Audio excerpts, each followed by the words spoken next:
Yes, roll call, please. Ms. Herzog. Here. Ms. Church. Here. Mr. Connick. Here.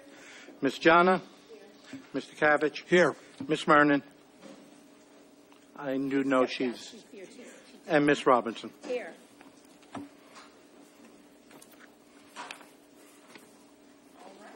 Madam Superintendent. Good evening. I'm happy to announce we are opening our meeting tonight with student performers. They are 4th and 5th graders that participate in the traveling troupe doing a selection from Newsies. Their assistant principal, Thomas Domino, should be here in the audience with their music teachers, Miss Wills and Mr. Park, will come up to tell us more. We're excited to hear and see our lovely dance troupe.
Thank you again, Hillside.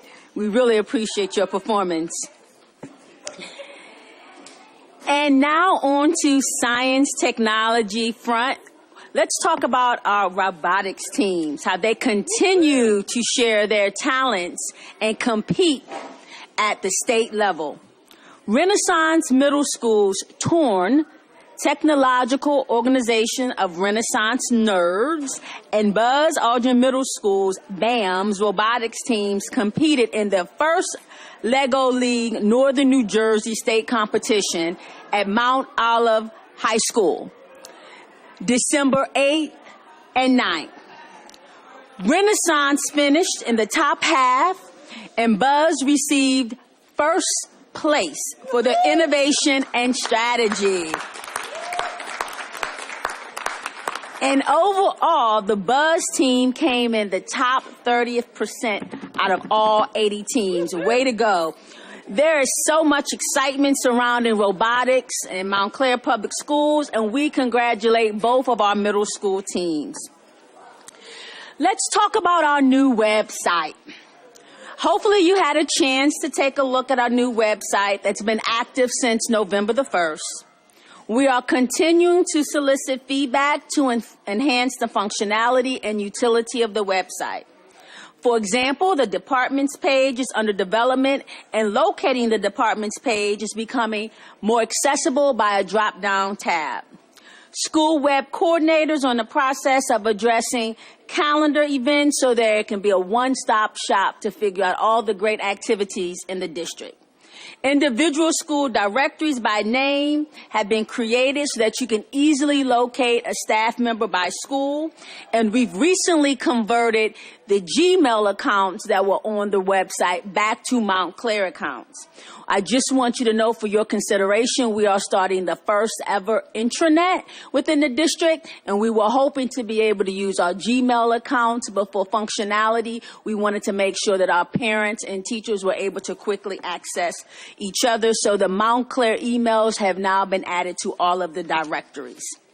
If you take an opportunity to look at the website, we're looking to rebrand our logo, and we're going to add in Great by Design artwork to be a part of our logo on each of our pages. So we're excited, and we continue to request feedback because our goal is to enhance our one-stop shop webpage. Facilities update. Students and staff appear to be adapting very well to the new temporary classrooms. Safety drills are underway. We're soliciting feedback to make sure that we continue to keep our staff and students safe. Thank all the students and parents who send Mr. Grosso and myself communications. Please continue to do that because we want to make sure that we are aware of all potential concerns and that they are being addressed promptly. Repairs at Glenfield are way underway. We've solicited final designs, and we're waiting on cost analysis so that we can begin that work immediately. Nishwin is already underway. We're halfway through that project, and there's been no interruptions to the instructional program at Nishwin. An assessment update. Last week, we administered Park ELA to our juniors at the high school, and we're currently administering Park Math. Our juniors are doing well so far. There's been no issues. Commendations to several high school teachers and guidance counselors who've been working very diligently after school to make sure we have a smooth administration. There's been a few public requests for this information, so I want to share it publicly. For ELA, we had 62% of our juniors who were slated to take the exam sit for the exam. Day one of math, which was today, we had approximately 50% of eligible juniors participate.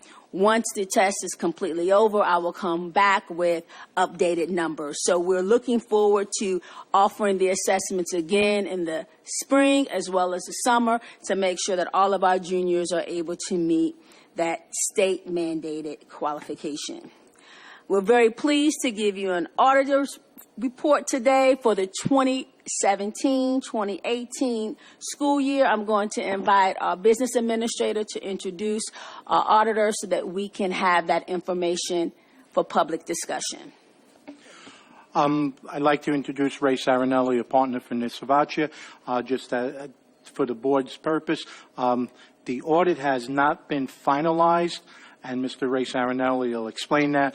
There is some new regulations that have been put into place that is holding up the final draft of the report, but he's here tonight to present some information and specifically the recommendations so that once the regulations are updated and the report is filed, there is not a need to come back and reissue the report and sit with the members. Thank you, Ray.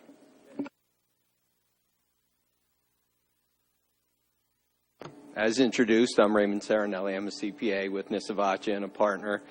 And you have received tonight a 7-year summary of the fund balance and a copy of the recommendations from the audit report. I also have extra copies over here if anyone needs a copy. Okay, good. So Emilio indicated that you didn't get this, which has been dubbed the yearbook by Montclair, which you get annually, but I do have here what goes in that book that's finalized and complete, except for about 20 or 30 pages that are going to change, not really relevant to the budgetary basis of accounting that you use for your reporting and interacting with the Department of Ed and striking your budget. It really has to do with the GAAP basis budget, the GAAP basis accounting schedules A and B and footnote disclosures relative to pension and future costs. The Department of Ed was supposed to have already issued that information. We understand that it may be months before they issue that. So we're working on possibly an option to qualify our opinion and issue the report. If we are not allowed to do that, you might not get your final audit report for months. But all of the audit work and all of the testing and the preparation of the report has been finalized other than that. We did meet with the business office and the superintendent last week, went over the report in detail, the financial position and all of the compliance items and what will be and should be included in a corrective action plan and made sure all of our findings were understood. So if I would direct your attention to the schedule that you have of fund balance, I just want to talk about that for a minute or two so we can understand. We were brought in 2012 when the school district realized that it had $13.3 million in fund balance, all during the same time as making some very difficult decisions as related to staff and health insurance, et cetera. And you can see over the period of time, we tried to help you get into a position where you reduced that fund balance systematically and got into what has been dubbed the glide path. And you've been in the glide path for the last several years. And you can see the June 30th, 18 fund balance is at $8.1 million. This is a little bit higher than it's been for the last 3 years, but after I'm done explaining two of the items, you'll see that it's really closer to about $5 million because about $3 million has already been expended on encumbrances and on capital projects, about $1 million spent on the emergency need for the fire escapes and about $300,000 on other needed capital projects. So those of you that are familiar with the fund balance analysis, it's not the easiest thing to follow. This is the format that's required that accountants come up and mandate. But I will go through a couple of the items that you'll see have changed significantly. The capital reserve account, if you look back last year, was at $493,000, and that is at $1,498,000. You can see that's a fairly substantial increase. It came at a point in time when you had a dramatic sudden need as a result of the fire escape dropping, staircase dropping. Okay, the staircase dropping. So most of that $1,498,000 has already been expended. If you go down a couple more lines, you'll look at the line called year-end encumbrances at $1,782,000. That's usually around $600,000, and it was higher this year because just the timing of when payments were made. More payments were made in July than usual instead of June, trying to clear up all of the open purchase orders. So those are purchase orders that had already been placed at year end, but just not paid. In this fund balance summary, your encumbrances are broken out separately. So between those two items, almost $3 million had been expended. There was a little bit of good news, and if you look at the last line there called unassigned fund balance,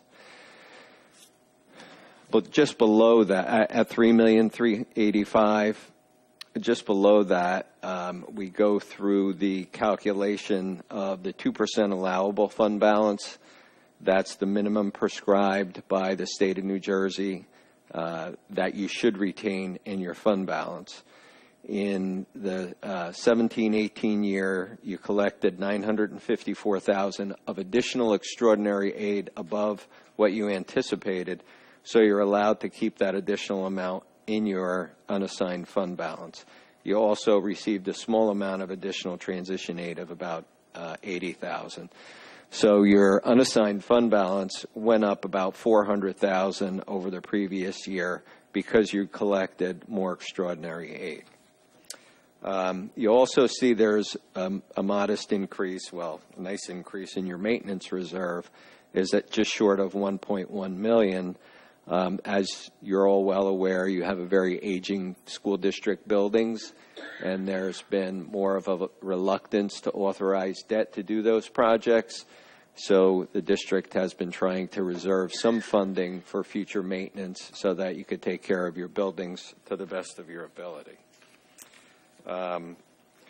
We've also talked over the years about the SD. So, well, before I move on to that, so, you know, when you look at the glide path that you're on, last year, or I'm sorry, in the 18-19 year, the budget year you're in, you used $500,000 to fund the 18-19 budget from fund balance.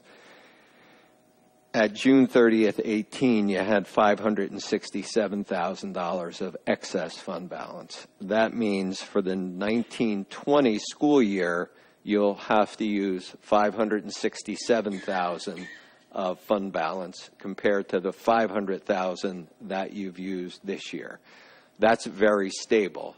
So last year I was a little bit concerned that your fund balances were getting too low. I think you pretty much hit the mark this year. You regenerated a little bit more fund balance than you had than you used in the 18-19 budget. That puts you in a position where you won't have to increase taxes or cut expenses because of a change in fund balance. So to me, that's very good news when, you know, you plan as much as you can and hope everything comes out right, and it does. I think it's a little bit more than luck. I think the business office tracks things very carefully and got you into the right position to stay on mark with your glide path. I started to talk about the SDA grants that you were behind on collecting. You did collect $1,249,000 of those funds during the 17-18 school year, which reduced the receivable that you had with the state. Then lastly, you know, we talk about compliance section, the comment and recommendation section. You have that were handed out, the summary page, the last page of the recommendations.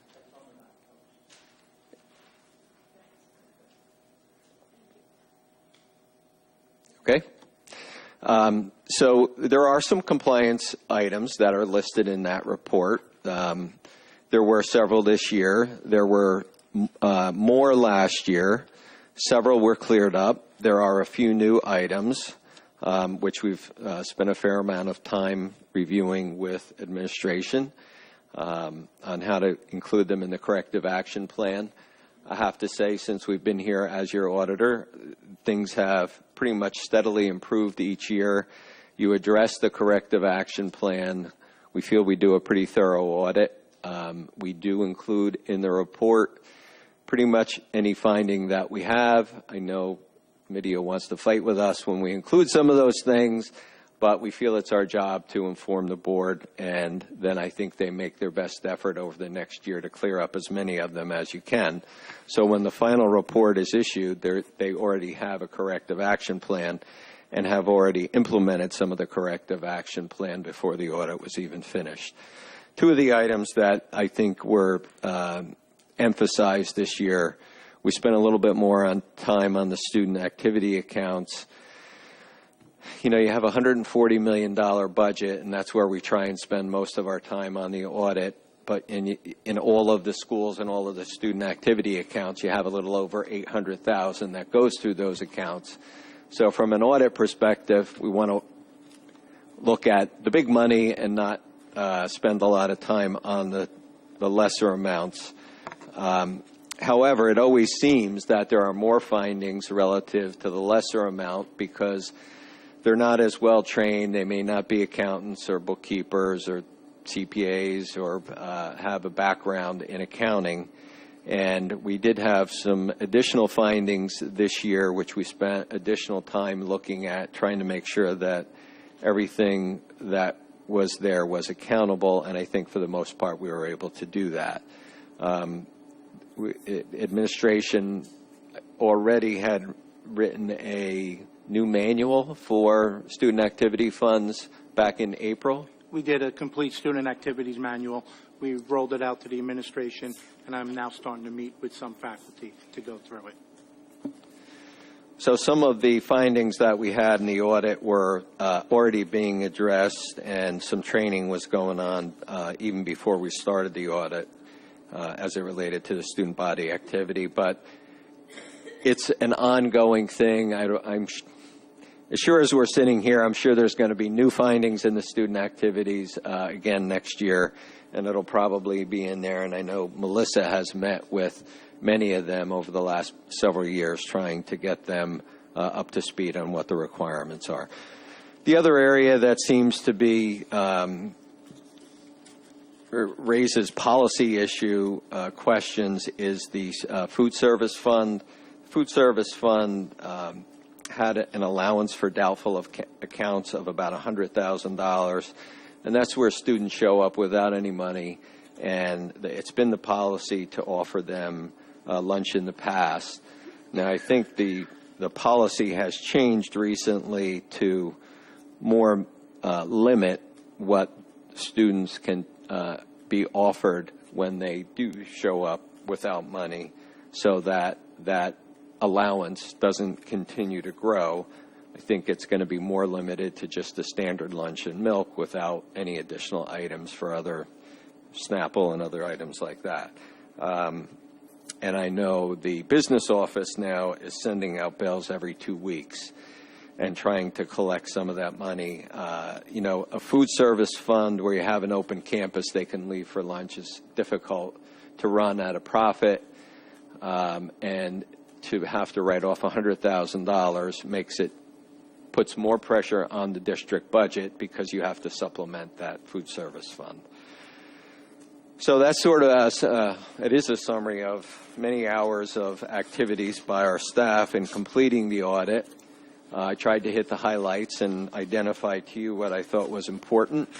I think it is a good report when you're still on your glide path and you've had some improvement on the comment and recommendation section, and I would expect that you would try and address those and eliminate as many as possible.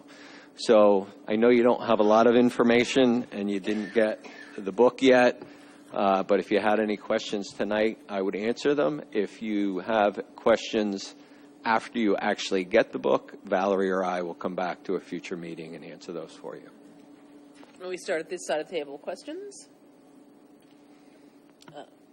Just a quick question. Do you have an ideal amount or a target amount for the maintenance reserve? For maintenance reserve? No, I think it really goes with the district. You have a lot of buildings, and most of them are older, and things can happen rather quickly. in the past, historically speaking, I think you got more aid from town hall in your type 2 district. You can't do your own referendum and authorize your own debt. You have to request town hall to do it. I think in the past they probably were more forthcoming in passing those bond ordinances for you to do those projects.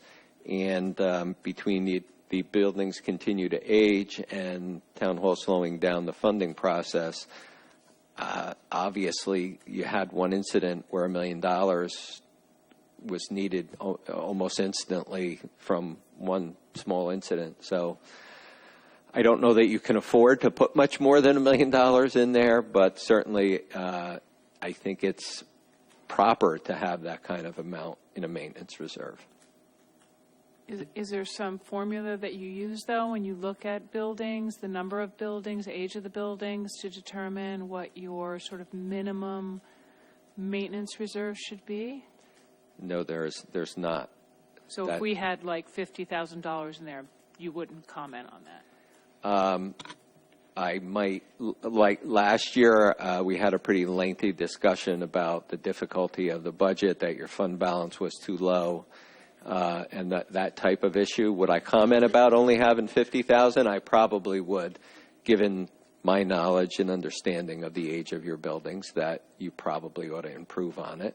And it has fluctuated over the years. It was not done before we came on as auditors, and it was one of our recommendations. And it's, I think you can see on the schedule there that the maintenance reserve this year is the highest it's been. It's been as low as $250,000, and it's fluctuated between $250,000, $500,000, $750,000, and now it's at $1,084,000. Mm-hmm. Thank you, Mr. Sarinelli, and I will definitely want you to come back after we get the book. Sure. Can you expand a little bit on the recommendation with respect to pupil transportation, because that's always an issue that we seem to encounter here. Greater care be exercised in reporting the on-roll status. Can you expand on that a little bit? Yes. At one point, historically speaking, state aid was based on those counts, and they carried a great deal of importance because your aid was based on the number of students. I want to say that in many people's minds, the state aid, because the state aid is no longer based on those counts, that the time and energy put into them is not the same that it previously was.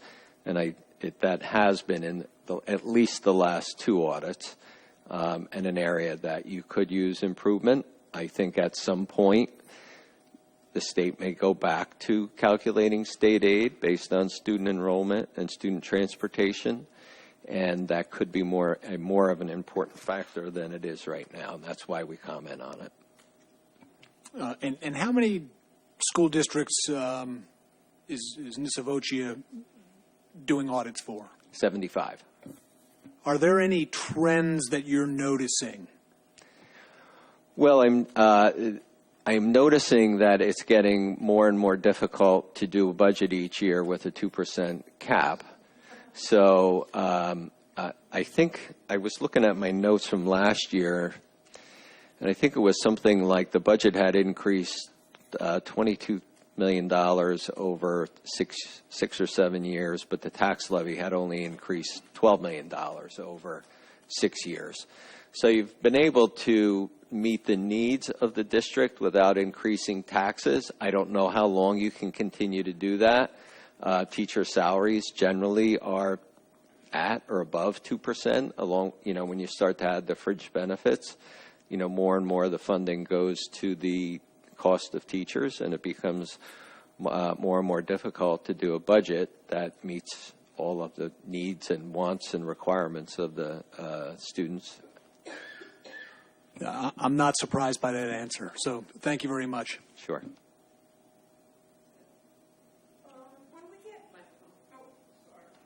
When the district gets SDA funds back, since we're type 2, does the district keep that money or does that go back to the township? Well, it is, no, the district does not keep it. We've had discussions over the last couple of years. It does go back to town hall because they funded through bond issuance their share or temporary notes, the funding that was provided for those projects over that period of time. I think what we had discussed internally, and I may have mentioned it last year, that it put you in a better position to negotiate with town hall if you are returning $1.2 million to them, that maybe they might be a little bit more generous in identifying and funding your needs. So no, you don't keep that funding. As you collect it, it comes to the district and it's paid back to town hall. To follow up on that, you give us the number for 17-18. Do we have a projection yet for 18-19? As far as, SDA money we might get back? no, because it's as you file, you receive it. And I just, one item, because I'm working closely with the township on this. There are some funds that we will be receiving once the applications are filed for 14-15 when we did not receive a bond ordinance. So there are some funds that may not go back to them, just as clarification. Okay. All right. But we're working with the consultant to try and get these filed as quickly as we can.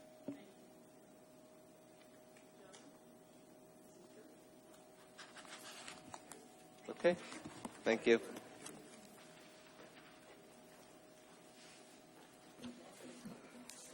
All righty. Next presentation.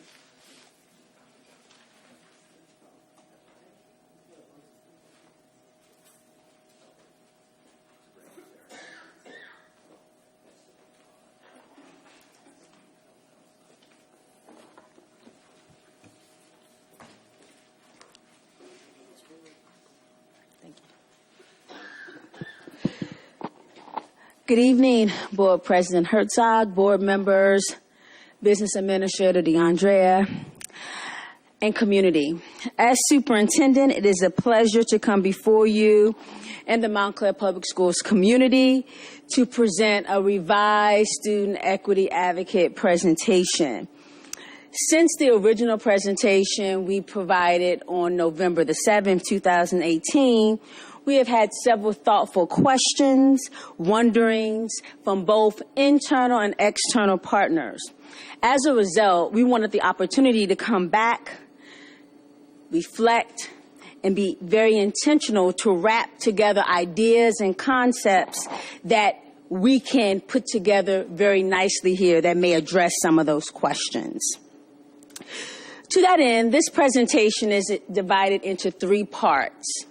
The first part is an opportunity to really lay the landscape for this work. Originally, the presentation on November 7th spoke exclusively about the student equity advocate, but we thought it would be helpful to step back and present a context for equity work within Montclair. Secondly, we thought it would be helpful to dig deep into the work of the student equity advocate so that all can understand the totality of that particular position. Part 2, we want to be very intentional and direct in clarifying information that was presented on November the 7th, and also present the stage what we hope to do moving forward. Finally, we want to conclude by outlining our ongoing and consistent efforts around equity here in Montclair Public Schools. This particular slide is an opportunity for us to look at the great work in Montclair. Montclair has a long history of innovative programming, a long history of equity work, a long history of professional development. So if you look at this slide, you'll see multiple years of digging deep into the equity conversation, being honest and transparent, and like now, stepping back, being reflective, and clarifying and honoring voices of pause and concern within the community. Within this slide, you will see the student equity advocate position, but it's situated with multiple other efforts to really, again, lay the landscape for how we are committed to equity within the district. Furthermore, you see a long listing of professional development that reaches every layer of the organization, those closest to our students, which are our teachers. Then you have your paraprofessionals, you have all of your support staff. At every organization, we need to make sure that all of our stakeholders are knee-deep in this work. So it's important to honor the rich history in Montclair around equity and understanding that the student equity advocate is hopefully continuing that work even further. If you take a moment to look at the materials that were provided on the table, you have a copy of the PowerPoint, followed by a copy of the job description. The job description is available on our district's web page, but I just wanted to highlight a few salient points. The student equity advocate is responsible for, in part, collecting student data, but that's not the only thing that the student equity advocate does. You will see communicate with families, providing resources, helping with community programming, making sure that we have partners with staff development, participating in stakeholder conferences. If you look at the job description, there's 16 essential job functions, and it's important that we step back and appreciate the totality of the work.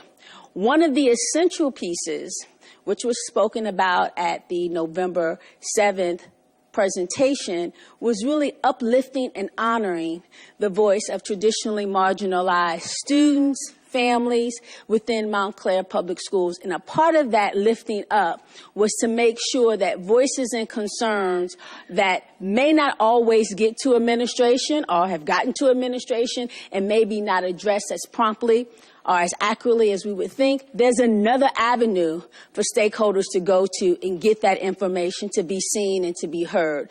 And that was what we attempted to do, but again, we want to wrap it in a container so that we fully understand the work. Part 2 of this presentation talks about clarifications. Again, I want to be very transparent that we are stepping back, we're being reflective. Many of our community partners, as well as internal partners, have posed some very thought-provoking questions, and we thought we would share them with the larger community and publicly respond to those questions. The first question, how does a student equity advocate receive student-parent concerns? Well, that question is extremely complex because our student equity advocate receives it by email, phone call, in a community meeting. They may get a referral from a staff member, a referral from another parent who have been engaged with the student equity advocate. So there's a lot of ways in which information comes to the student equity advocate. As a process point, the student equity advocate always invites the parent or student to complete a student intake form, a concern form. Sometimes, depending on the texture of the situation, that's not possible. It may be an urgent situation and they may not be available to fill out that document, but that is a process piece that we attempt to use. Number 2, how does the concerns be communicated from the student equity advocate to the administration? So what was mentioned before, I want to clarify, the student equity advocate does not investigate with staff members. The student equity advocate receives information from parents and community and serves as a liaison with the school district to make sure that certain issues that may have not been traditionally seen and heard by the administration is being seen and heard. And as a process, the student equity advocate may follow up with the staff, with the teacher, and see if there's any additional support that they may need outside of actually investigating. That's through professional development. That's through reaching out to the parents. Are there any resources that we may give you? But the actual investigation of complaints is handled by the administration. And at another slide, I will give you the timeline for how the student equity advocate follows up with administration per various issues that were presented to the student equity advocate. The next question really ties into the former one. How does the student equity advocate engage in the investigation process? Again, collecting information, making sure that the administrators are clear on what the information is, following up with the parent or student to make sure that the issue is resolved. If it's not resolved, maybe attending a meeting with the parent our student as an advocate to make sure that their issues are understood, to make sure that voice is heard, illuminated, and responded to in an appropriate fashion. What process did the student equity advocate use to document record keeping for each school? As I mentioned previously, there is an intake form, but in some of those instances where there's an urgent situation, the parent or student may not be able to complete an intake form, so it's incumbent upon the student equity advocate to collect that information and turn it over to appropriate internal administrators. What internal controls do we use to promote internal accountability? So one of the things that we've initiated as a result of the rich conversation and dialogue from the November 7th presentation is that two things.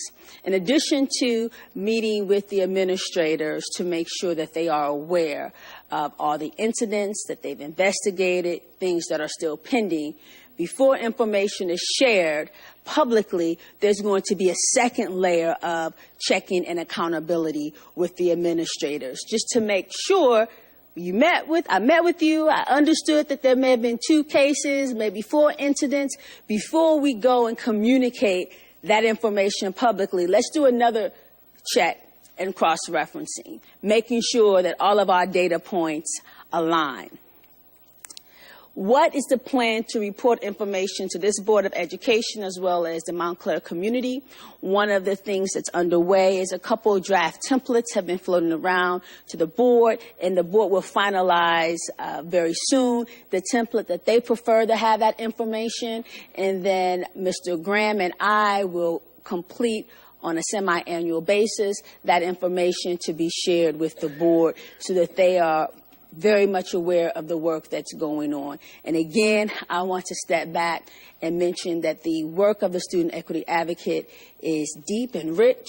And one of the pieces that we talked about at November the 7th presentation was one facet, and we want to make sure that the totality of that work is understood.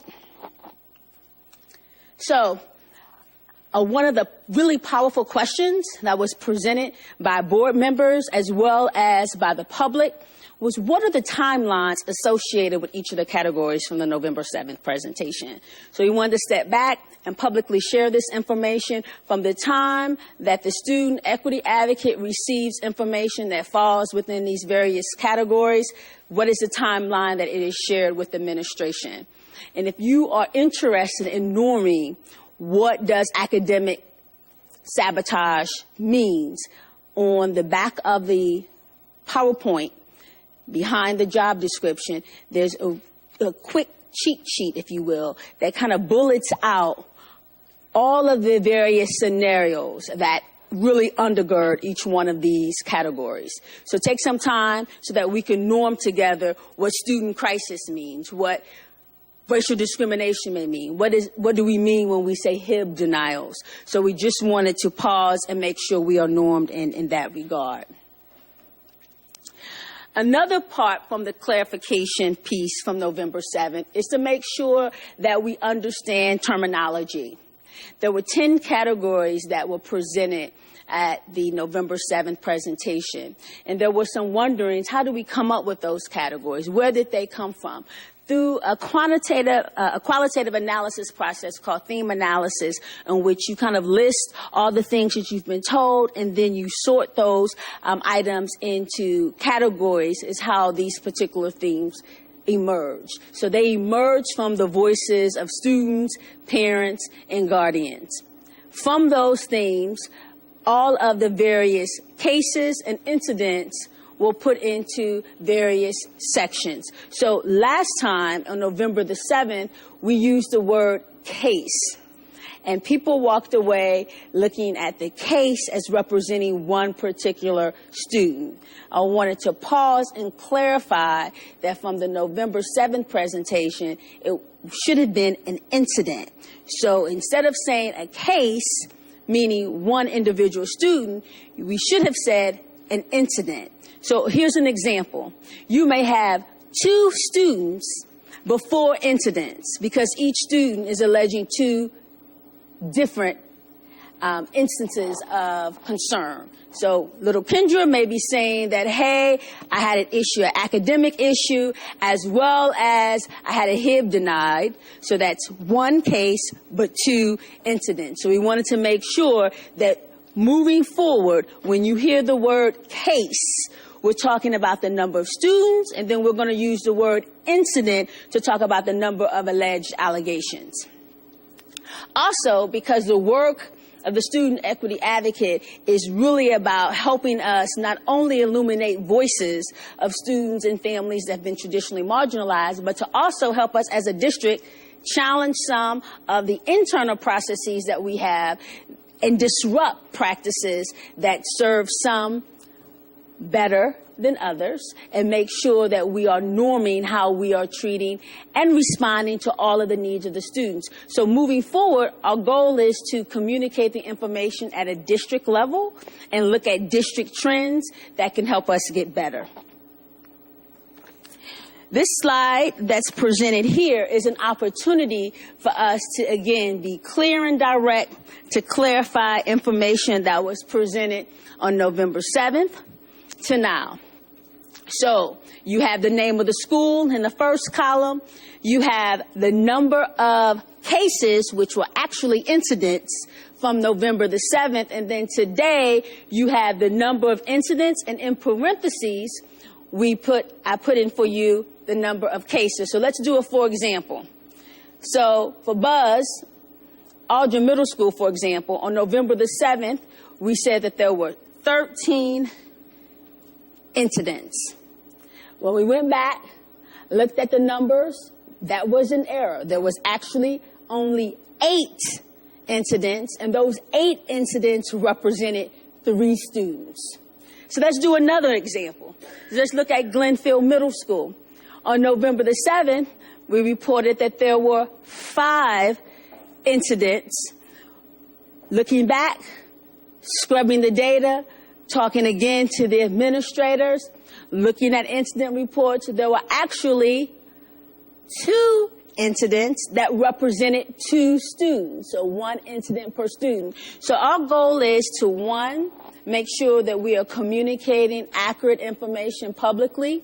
We want to make sure that when there's questions from internal stakeholders as well as external stakeholders, that we pause and honor those questions, and that we all stay committed to making sure that we are honoring the voice and responding to voices in terms of how we can better serve our community. And that's one of the many functions associated with the student equity advocate position. As we move into part 3, ongoing equity initiatives, I want to call up Mr. Graham, our student equity advocate, to illuminate some of the work that's ongoing in the district.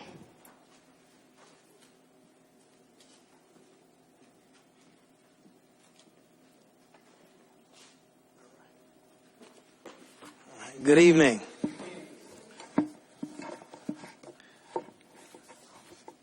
All right, I just want to break down some details for each of the initiatives that we have that I'm very excited about. The early intervention report is now being referred to as the student support report. And it will provide detailed information about the needs of students per school. I will share that information with the principals and partner with each school to identify areas that need increased support. It allows the administration at each school the opportunity to assist the students in problems in their early stages. And I'll be you'll hear me talk about the student support report on and on because of the vastness of it. It has a multiplicity of benefits to us solving some of the issues we face in the district. The next is the school action team partnerships. And so I partner with the goals that the school action teams already have. They're very different from school to school. And so me connecting with the goals that they have is important, but also communicating the information from the student support report to the principal, who will then share that information with the school action teams and see how the various committees of the school action teams can meet the needs of their particular school. The anti-racism regulation, I'm collecting data to share with the administration to inform the regulation creation process. And so when we look at how do we add regulation to keeping equity alive in the district and seeing all the different situations and circumstances that we may face, it's a process of communicating with various different parts of the district and colleagues to see the best way to come up with a system to regulate how we will handle, various different circumstances and situations we face. The ongoing professional development, I've been working with different schools and different departments dealing with equity in education. One of the things that I'm passionate about is what does equity look like in the particular role that people have?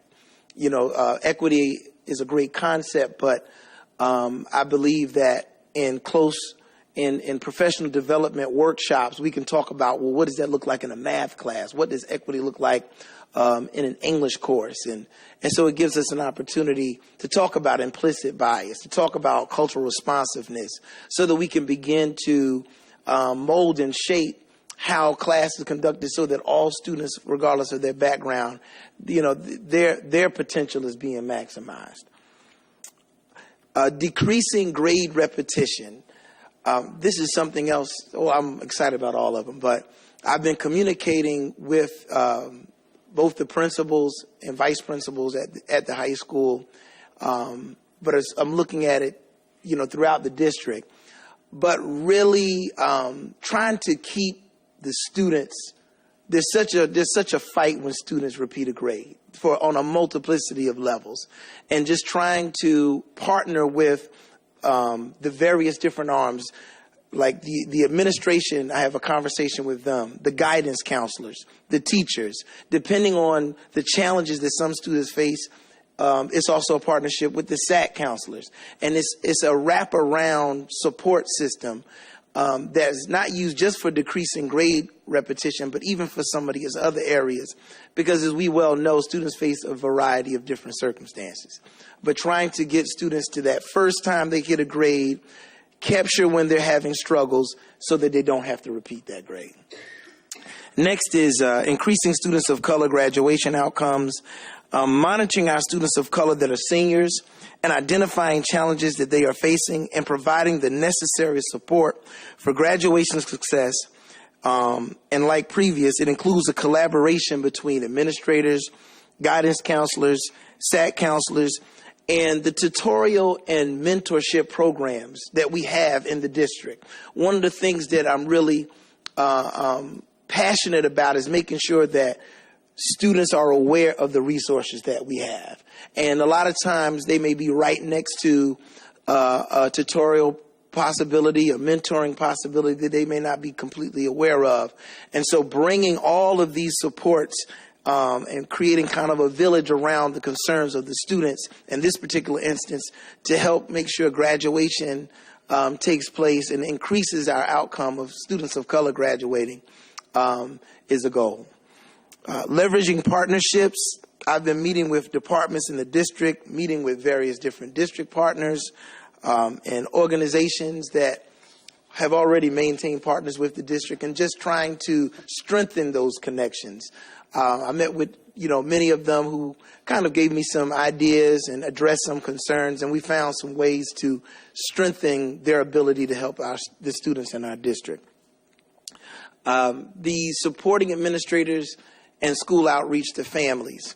The administrators have done good reaching out to me.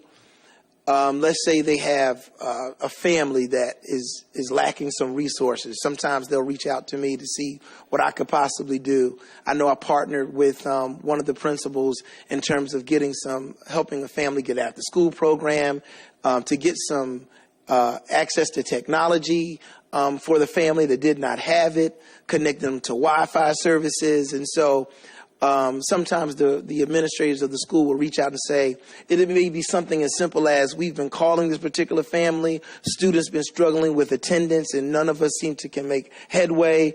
And sometimes a phone call or a visit can have an impact, and a family opens up to things that the school may have not been successful at getting the family connected with. And so this is kind of a summary of the very different initiatives that I've been working on. Questions from the board? We'll start with you, Mrs. Church. Start from that end of the table. Anything? Okay.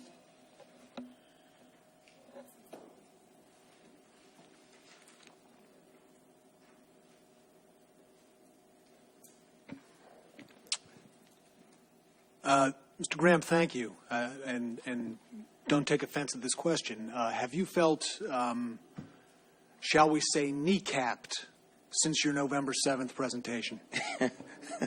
No, I haven't. I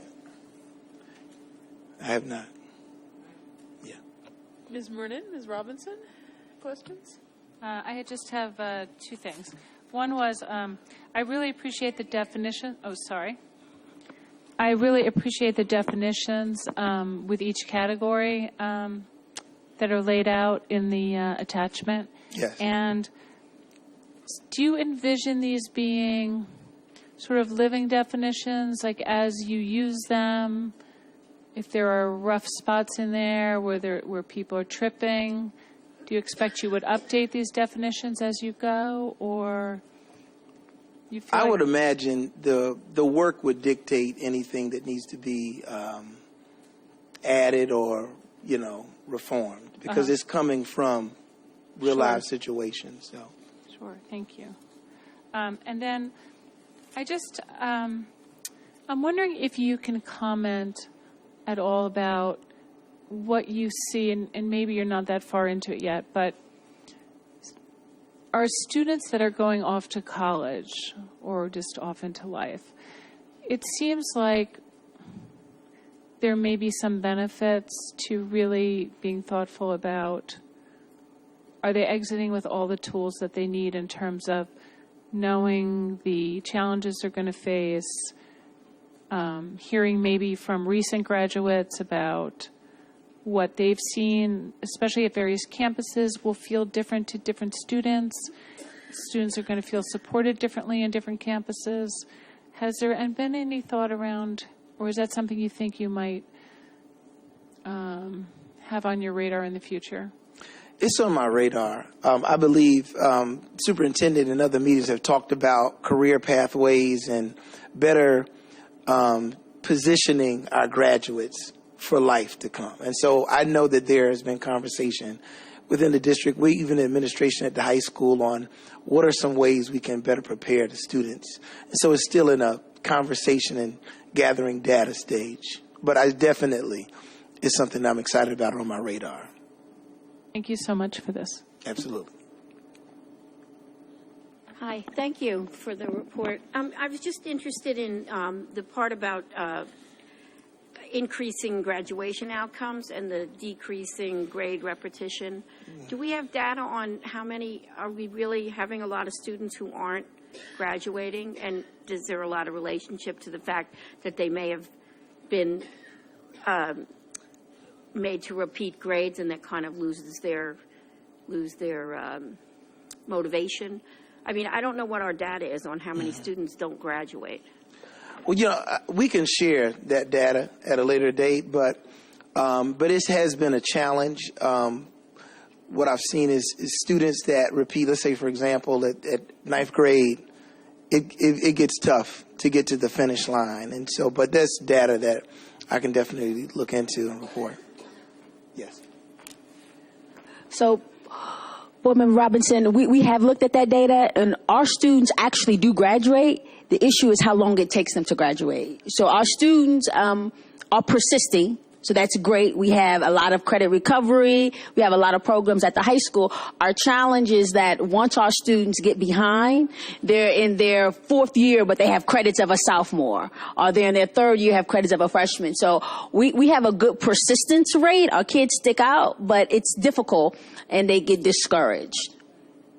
Oh, I mean, I think there's a relationship between their experiences before they get to high school. And so that's something that I would want to see us look at, which is what was their experience in elementary and middle school, because when they get to high school, they get in this situation. It didn't start when they're 14. It started earlier. So I just see a lot of relationship to other aspects of what we're doing in the district. If these are children who have come through our schools, you know, and they get to high school and they're not able to cope with the work. So that's how I'm thinking about it. But thank you. I understand.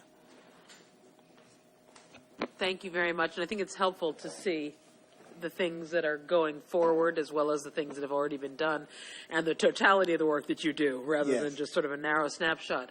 Sort of picking up, though, on Ms. Robinson's question, is there any possibility that as we go forward, given that we know that a significant number of our students are not going through our system, K through 12, they're coming into our system in 9th grade, 8th grade, so we didn't have them before that.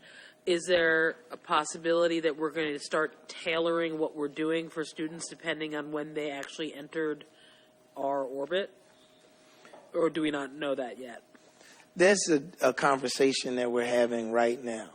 And, you know, the challenge of when students come from somewhere else and trying to equip them in the time frame that we've been given. And so there has been dialogue on how we respond and some ideas that we're still working through before we can come up with a plan to present. But know that it is current dialogue. I just want to connect to this part of the conversation, and maybe part of the answer is with Dr. Johnson. I noticed in one of the things we're going to vote on is carrying over funds from Title I and the IDEA. Is there any thought to possibly using these types of funds, especially if we have carryover money, to put programs in place, maybe to help pockets of kids that you're addressing in these areas, tutoring services or whatever, just to use an example, other types of support that might require dollar support? Is there any conversation that you're having, or is that something that we could look towards? Absolutely. We currently use our Title dollars to fund after-school programming in all of our Title I schools. The challenge is Montclair High School does not receive Title I dollars, and a lot of our issues around decreasing grade repetition lives at the high school.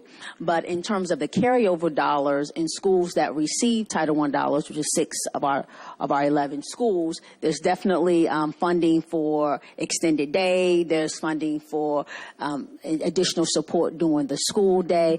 But only one of our elementary schools is school-wide, so that means you can't use the funds. So we have a very textured situation in Montclair because we only have 16.8% free and reduced meals, so we don't have a large lion's share of our students that are eligible to benefit from Title I dollars. But to your point, we're definitely using those funds for extended day, and those carryover dollars are going back into those 6 schools to enhance their current programming as well as to look at other opportunities to connect with students. Well, I know the budget, has its constraints, especially with the 2% cap, but I would hope that moving forward, knowing that you're starting this, this work this year really actively, once you start to collect data, maybe some brainstorming and some budget allocations could be made for the schools that are not Title I, because sometimes it's great to have a support system, but sometimes you need some money behind you to put the program and align it with the support. So I would hope that we could maybe make that as a future step, looking forward to starting to work with the Board of School Estimate on our budget needs. So, thank you.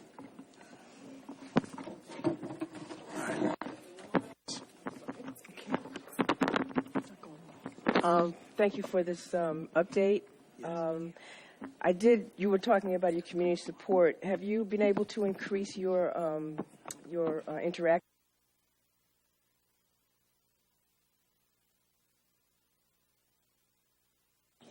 Yes, absolutely.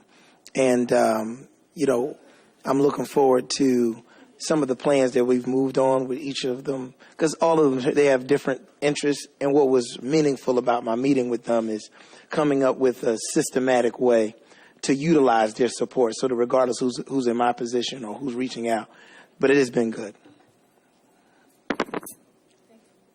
I got one more. Okay. Also, on the professional development, has there been any thought with also dealing with community, with collaboration with the various stakeholders, like in the community, also MEA, others, in terms of professional development? Absolutely. I have not yet.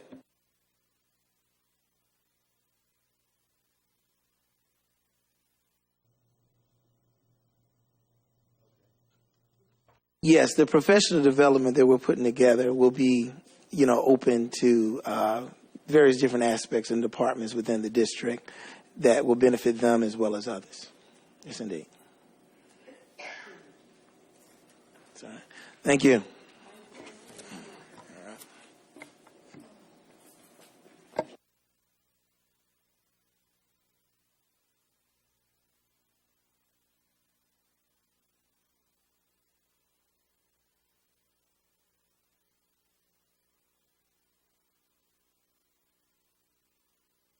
And then public comment. So we're going to move to public comment. As a reminder, we have 3 minutes per person. Please do respect the 3-minute time limit. People can get very stressed out waiting to speak. We don't have any students tonight. Students get to go first. So we will just read you in the order that you were here. I don't know why that was actually there. There wasn't anything particularly. We're just using this, we're not changing the agenda. It should have run none. Yeah, normally we would have said none because we didn't put anything under there.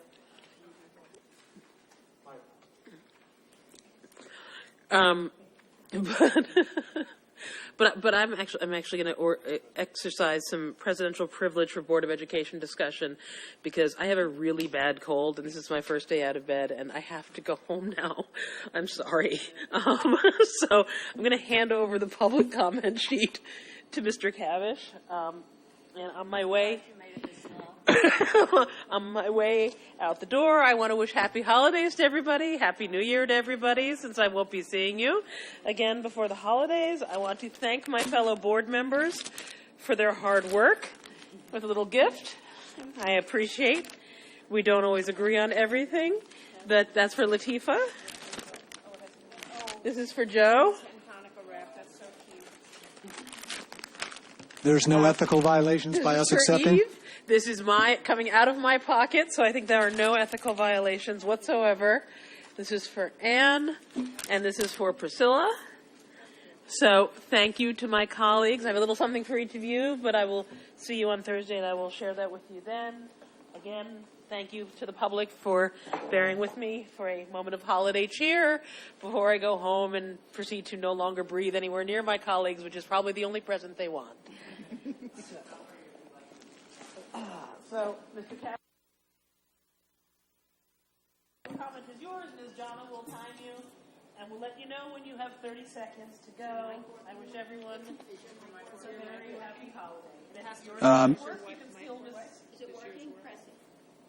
Yeah, there you go. Okay. Madam President, feel better. Yes, thank you.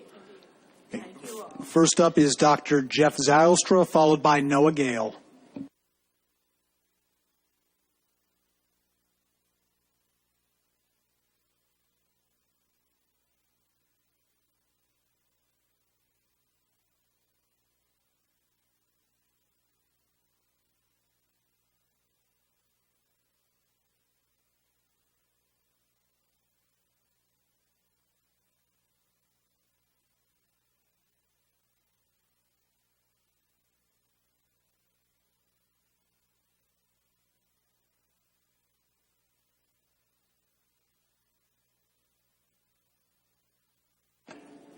Hi, I'm Jeff Zylstra, and I am here to talk about how dyslexia education and the lack of it has an impact on student lives. This past week, I sent an email.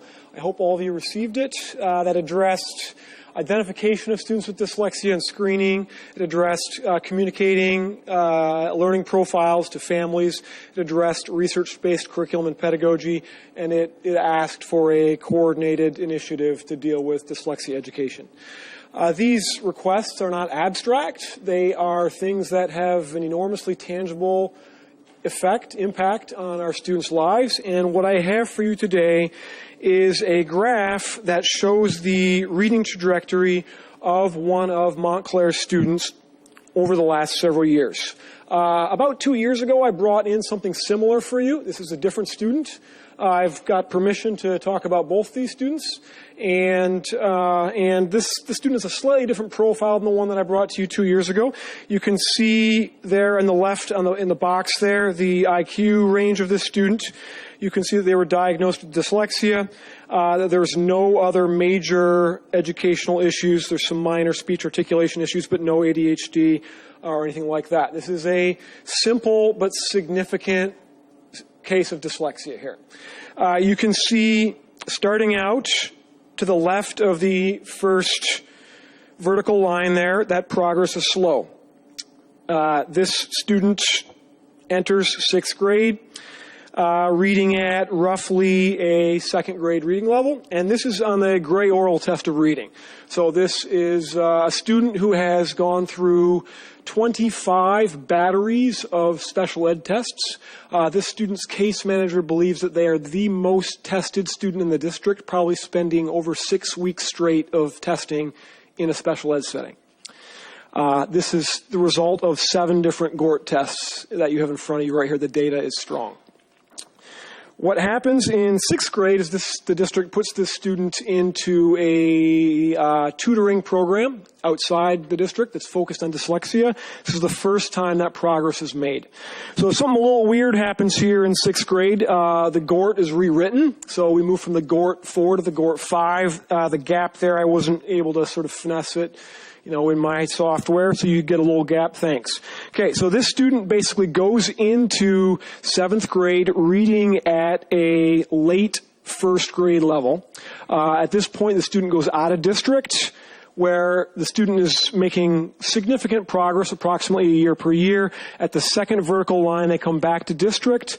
You'll see by the projection there that they'll probably be going to college reading at an 8th grade reading level. They won't know how really to read until they're 35. This student probably will never read a book for pleasure in their life. Okay. So this is a real thing, and I'm asking you to address it systematically. Thank you. Noah Gale, and then the next two up will be James Harris and Petal Robertson. Good evening, everyone. My name is Noah Gale, and so I'm here to talk tonight. I know it's been a while since I spoke, and I've just been participating lately. Anyway, but what I'm here to speak now about is that first of all, I want to wish everyone a happy holiday season and enjoy your winter break and a happy new year 2019. We will have fun at more Board of Ed meetings in 2019. Anyway, so what I wanted to say tonight at the podium is that, every 3 years, which I'm on the committee for, I know I work at Edgemont, but I hope that's okay. I still like to volunteer in this UAM PTA events. Anyway, so every 3 years, I'm on the committee for this, by the way. It's an Issuing and Hillside PTA event.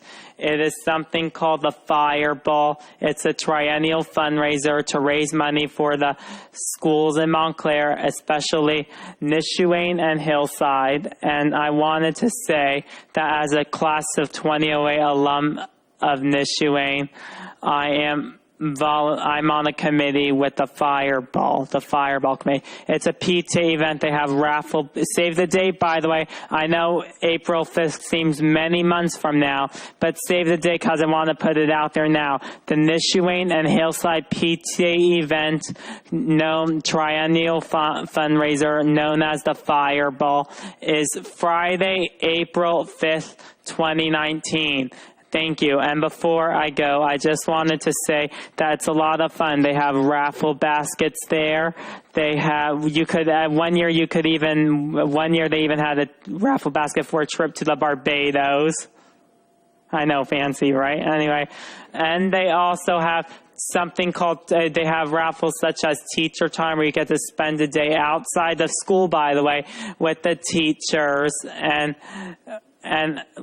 and you also, there's a DJ there, there's a band, and It's held at a venue. They rent out the venue for that private event called a Fireball. So I hope you go on Save the Date. Again, it's April 5th, 2019.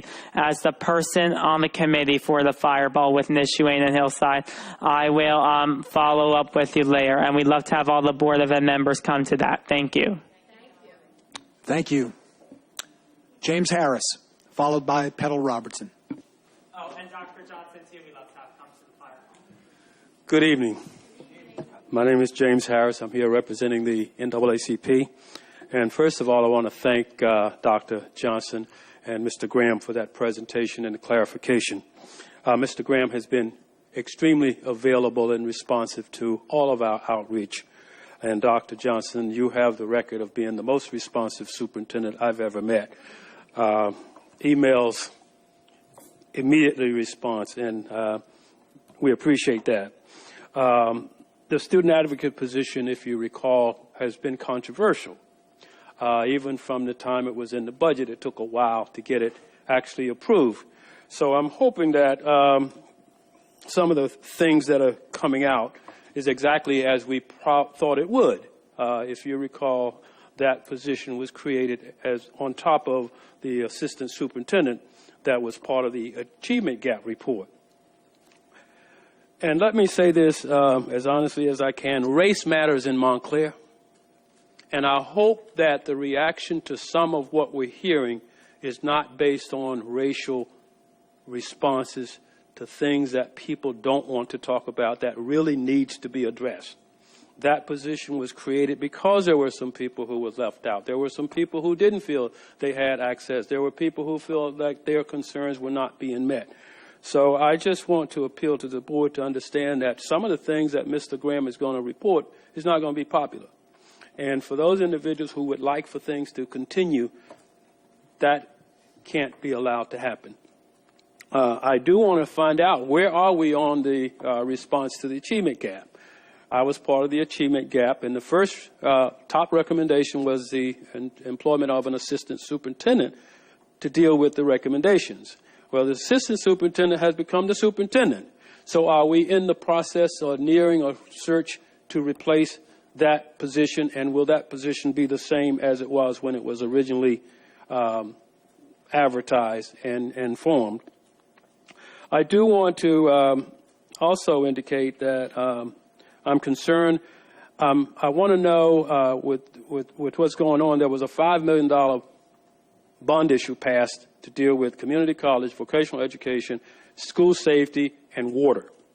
And I need to know how many of the students from Montclair are going to, 30 seconds. I need to know how many of the students from Montclair are going to the vocational schools, because those schools have been transformed so that they prepare students with a high school diploma to get some very important jobs, high-paying jobs, without debt. And I think that's what's driving this. The student can go to vocational schools in Essex County, graduate with a skill, and have no debt. They go to college, they drop out, they don't have a degree, but they have plenty of debt. There are other things that I will put to you in writing, but I want to wish all of you a very happy holiday, and thank you very much for your service. Petal Robertson, followed by Selma Abdesevage.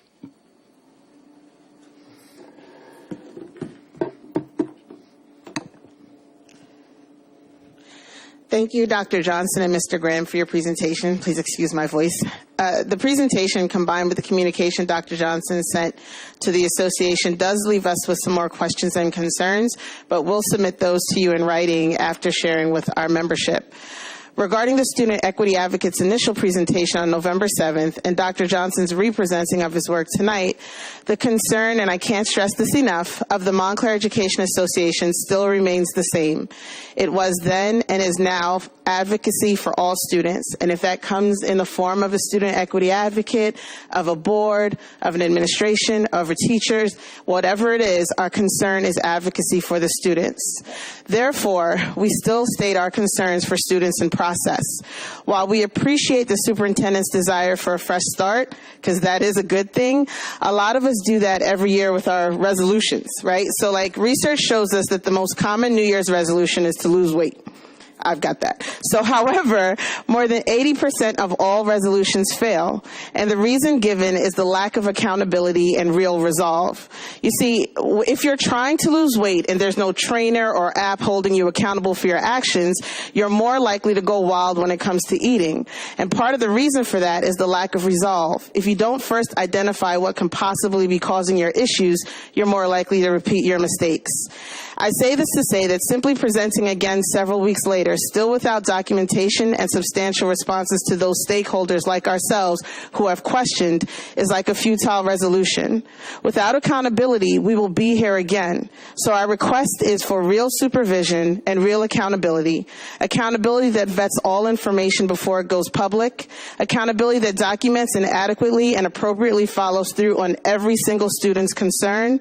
Accountability that goes beyond rhetoric and jargon to purposeful practice. Because at the end of the day, that is the only way we'll be able to serve our marginalized students. And finally, the good news is, I sincerely believe that it's the goal of all of us here, whether we agree or disagree on the method, to serve our students. Again, that was always the goal of the association, and to present our inquiries as anything else is a dangerous misrepresentation and nothing more than a distraction. So, Mr. Kavesh, your board comment at the end of last meeting in which you stated, quote, "If I was in Mr. Graham's shoes, I would be looking for another job because it appears some people want to run him out of town, and that's a shame." I'm not clear of the some people you are referencing, but I do know as a board member you serve a great many, including those in this association. And I would hope that in the new year, in your leadership position, you make decisions to refrain from divisive, inflammatory comments so we can continue to communicate respectfully at these meetings. Happy holidays. That is not an appreciated comment whatsoever. When these meetings end, I don't get into a car and drive down to Monmouth County. I'm here in the community. So I don't appreciate the fact that you have, on multiple occasions, singled me out. You never single out anyone else on this board. I do not appreciate that. Mr. Kavesh, first let me correct you on a few things. I'm assuming that your reference to Monmouth County is you're referencing where I live. And if I received a better salary from Montclair, I promise you I would live here too. But unfortunately, on my teacher's salary, I can't afford it. That's one. I'm not sure why that was even brought up into the conversation. But if your question is the level of advocacy, I have a 14-year track record of advocacy that when you have the time, because it'll take me a lot more than 3 minutes, I can run down for you. And my advocacy 14 years ago to this date has always been for students of color. From my very first time entering Montclair High School. I'm not sure what your advocacy is, and I would never have questioned it, but clearly you feel comfortable as a leader of the board to question mine publicly. So I want to make it very, very clear. If you or any member of this board would like to sit down and run down my resume as to how I've advocated, how I've driven from Montclair to Monmouth County every single day, including Saturdays and Sundays, to advocate for children that this town forgot, to create programming for children that this town forgot, to spend money out of my pocket on children that this town forgot, then absolutely, you set the date, you set the time, and I will be there. Stop taking shots at me. You don't take shots at Ms. Robinson. Don't do it. And I've been plenty of an advocate myself. Ms. Abdesevage. Followed by Carida Dafrice. I'm not really sure I want to follow that. Good evening, everyone. My grandmother once told me when you want to say something that is not particularly pleasant, always bring sugar with you. So to that end, I have baked cookies. So over there at the public table, there are several dozen cookies that I've baked for the occasion. Please, everyone, help yourselves. And because this is Montclair, there's a clear list of ingredients, which includes nuts, butter, sugar, eggs, and everything else that anybody could potentially be allergic to. And flour, too, yes. Lots and lots of flour. So having said that, I just wanted to wish everybody happy holidays, happy New Year, and I wanted to publicly state something that's been on my mind for years, that I have on and off mentioned a number of times. And sometimes received a good response, sometimes bad response, sometimes it would be a head nodding and understanding, but sort of nothing would change. So I don't know how many of you know, I identified as a Muslim woman in a community that has an increasing number of Muslim residents. Some of us are more progressive than others. Some of us are white. Some of us are black. Some of us are every other race and you can possibly imagine, of different ethnic backgrounds you can possibly imagine, because everyone is in every religion. What sometimes upsets me is that there is a lot of celebration of holidays, religious holidays in public schools that kind of almost take it overboard. And I didn't grow up with that. In where I grew up, religious holidays were not celebrated in public schools, and I have nothing against how it's done in Montclair. Our teachers are doing an amazing job of referencing the holidays. I don't know how you could, do that, because you're celebrating a birth of Christ and you're not mentioning God, but, they do it to their great credit. But what that does, it marginalizes a lot of other children in our district, like my children, who at times have identity crisis, where they come to me and say, if we're not Christian and Jewish, what is this Muslim thing? And why is no one ever talking about it? Why is no one talking about our holidays, how they are celebrated and when they're celebrated? Why do we are the only ones celebrating at home with our closest relatives and friends, and everyone else gets to celebrate theirs in school?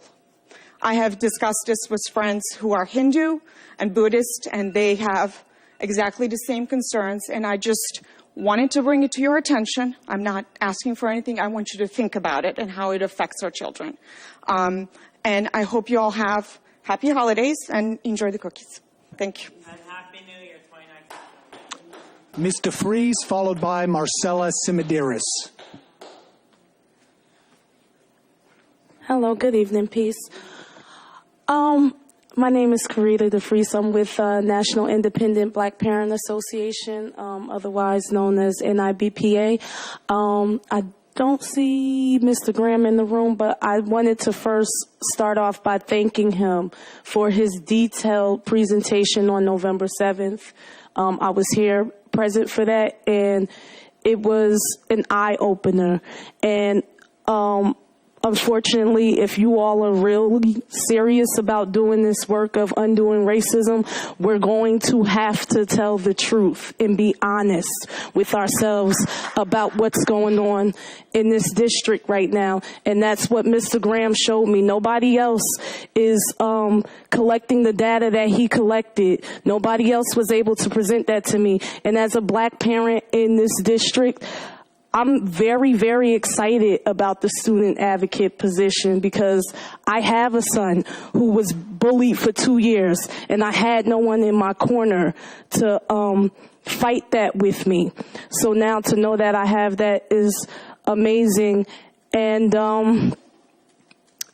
as far as the MEA, the board, and just overall the district, if anybody had the answers here, we wouldn't need a student advocate. Honestly, nobody has the answers. Nobody knows what to do, and we're trying. So let's try. And I just want to end off by saying to whoever this pertains to, black parents, we are here. We're not being ignored anymore. We are present, and we are going to push for what our children need in this district. Thank you. Marcelles Semideres, followed by Justin Thompson. Praise the Lord, everybody. If I'm understanding correctly, Madam Superintendent Johnson, as per a recent communication from you, forms can be handed in, athletic forms can be handed in whenever in the high school, which was not what I understood last Board of Ed meeting. So if that is the case, that students can hand in forms whenever, I find that appropriate and equitable. So I just wanted to say that. And then I wanted to just, I had a couple comments from the Equity Advocates report. I just was wondering, how is the district incorporating the school action team partnerships with the Equity Advocate for the assessing of our children's needs and the planning for them? Because it's not you all that call the shots, and it's not the PTA moms on the school action teams that call the shots. Also, I don't know if you ever, I missed your presentations of the park scores, but I'm wondering if you did an analysis of level 1 and level 2, the children that scored level 1 and 2, their growth, and compared to the children who scored level 3 and 4. So for instance, sometimes students on level 1 and 2, you'll see them drop in scores, and you'll see level 3 and 4 go up. And if you have interventions in place for those level 1 and 2, that would be an indicator right there that your interventions are not working. So if you have that data, please respond. If you don't, I would like to see it collected. And then also, you have IDA money for the programs that Ms. Church was speaking of. But also, when you're talking to the parents that you've been working with, that have been here, that actually even brought this equity piece, this equity off advocate here, the parents that come are representing all the time, because this district is classified as a district that disproportionately classifies black children in 3 different categories.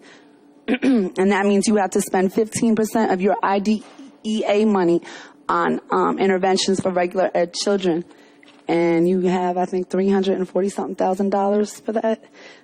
120 that's supposed to go towards professional development. So if you can go into detail about that at some point, I would appreciate it. And $200,200 that's being used for the provisions of educational and behavioral evaluations, services, and supports, including scientifically based literacy instruction. I don't know, just whatever you're spending that $200,000 on, if we can have a little bit clarity on that. And I just want to reiterate what the last speaker said, and the MEA president brought up resolve. I can't even advocate for my daughter anymore because there's never been resolve for any one of my boys that went through. I've said it before. Al Tariq Jones has not felt safe in these schools since Nishween. JC hated school since Hillside. I've never received resolve for that. Montclair Board of Ed, Montclair Education Association, no resolve ever. So let's just let this process, dictated by the parents, occur, not the institution. Thank you.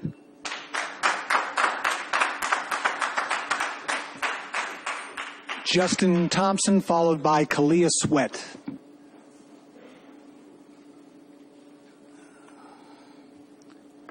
Good evening. I just wanted to voice my displeasure with the presentation. I felt it was watered down. It was low on energy compared to the previous presentation. And it felt like it was intended to pacify certain stakeholders in this district. I had a lot I wanted to say tonight, but my emotions are running too high, and I want to take the proper time to digest just this whole evening and the response to the presentation itself. I'm trying to still understand and grapple why this town continues to kick the can down the road when it comes to dealing with teachers and administrators who have no business being in the same building with our children, let alone educating them. That is something that I can't grapple. And we come here and do this every couple of weeks, and we have the same results, the same bad people are still in the schools teaching the children. So until we get real about protecting these children, and as far as the student advocate goes, these numbers there that were shown today, they weren't 0, they weren't 5, they weren't 10, they weren't 20. These numbers are still high. There's still a need for a second student advocate. And I will always support there being a student advocate, but I'll never support a neutered version of what I saw tonight. Thank you.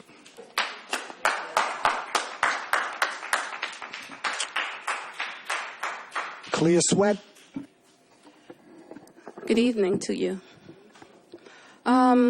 A few things. One thing I want to start off with, and I'm glad I missed it, as much as I love children, because I believe in making sure that young people have an opportunity to showcase their talents. But it was brought to my attention that yet again there was another performance here. I just want to remind you that Board of Ed meetings are a place of business. And even in one of, as I was reviewing some videos, because not only do I attend these meetings, I watch them over and over again so I can remember who's who, how you vote, what you say, and how you respond to people, and or how you don't respond to people, right? So somebody actually slipped up and referred to the meeting as a program. We will get back to our program. And that's a sign for you that we're messing up. We're going the wrong way, and we're losing a lot. A lot of progress has been made, and it is being lost. So I need you to stay focused on that. And another thing I want to say is that let's be very clear. I know that we have a lot of good teachers in this district. My mother retired from this district. And because of that, there are times that I saw and heard certain educators and people who work in this district when they didn't know I saw and heard them. So I know for a fact that we have some very good people here. But I also know we have some bad stuff going on here too. So when we say what we're saying, again, I represent the National Independent Black Parent Association. We come in truth, and we stand on that. That's our shield, and it's not going to change. So I know that we have some good people here, but we also have some people here who hurt black children. And that's not just some of your teachers, because it is some of them. It's some of your security guards, and you know that. It's some of your lunch aides, you know that. It's your secretaries, you know that. So there's nothing that ever is being said here, again, that cannot be proven. And we don't see the type of diligence and commitment that it takes to drive equity. About 4 meetings ago, I yet again said that it is literally crazy that the Department of Equity, that NIBPA pushed for, okay? Just like the Assistant Superintendent of Equity, NIBPA, I don't care what an Achievement Gap panel report says. That did not come into existence after any Achievement Gap panel. It came in existence after the committed work of black parents. So let's be very clear. Part of how racism continues is this marginalization process. So now we're talking about merging in even information that the students. So if you haven't set up anything, nobody's beating you up on that. You might need some time to do that. However, it does not need to be going through the same people who are actually disenfranchising our children. It does not mean going through the same people who intentionally ignore our children. We don't want to hear about the SAC counselors when it comes to this. Are they meaningful and needed? Absolutely. Can they do this work? No. We know they can't. Why? Because I've already told you before how you had a Caucasian student yell out the N-word. The African-American child went to the main office and told it. She was sent through 20 billion different people, only to end up with the SAC counselor who tried to desensitize her and then marginalize that by saying, yeah, everyone has to stop using that word. Well, everyone didn't say that word that day. Everyone doesn't have a history associated, to their pain with that word. So we're afraid to really deal with racism here. So it doesn't make sense to do undoing racism training unless you wouldn't just waste money if you're not going to really seriously try to undo racism. And that's the fact of the matter with that. So I had some things on here. I guess I don't have time to say it, but I do want to say this. I had mentioned before that we don't need to be having a Department of Equity curriculum and instruction. That, again, invites the marginalization. When I said it last time, Dr. Johnson, you said, well, what else would drive equity more than curriculum and instruction? Though I believe that's important, that is not what's going to drive equity. What's going to drive equity is commitment. Commitment. People who are committed to dealing with the inequities. It's going to get uncomfortable, but someone has to do it. Mr. Graham's report today, he mentioned keeping equity alive. So we went from being an equity district who drives equity to let's try to keep equity alive. Do you understand what that means? That means we're losing the little gain that we have. And we still have a lot more to go. And I think that's it. One last thing I just want to tell you is that the school action teams, though they might be meaningful, that is not the place where the true work is going to be done. We know that. We know who sits on these school action teams. We know who dominates it, and we know who permits and allows them to. So equity work, the Every Student Achieve Act work needs to be done on a district level. Has to be. That's it. Is that it? Oh, can I just say one last thing? Because I want to say I left before you made your comment last time, Joe. But I did see it, and it's unfortunate that Mr. Graham wasn't sitting there in this moment with the dialogue that took place, because I'm very appreciative of it. And I think anytime somebody's the first to do something, there's a lot of heavy lifting. There's a lot of jabs that person takes. So I found it, I respect the fact that you made that comment.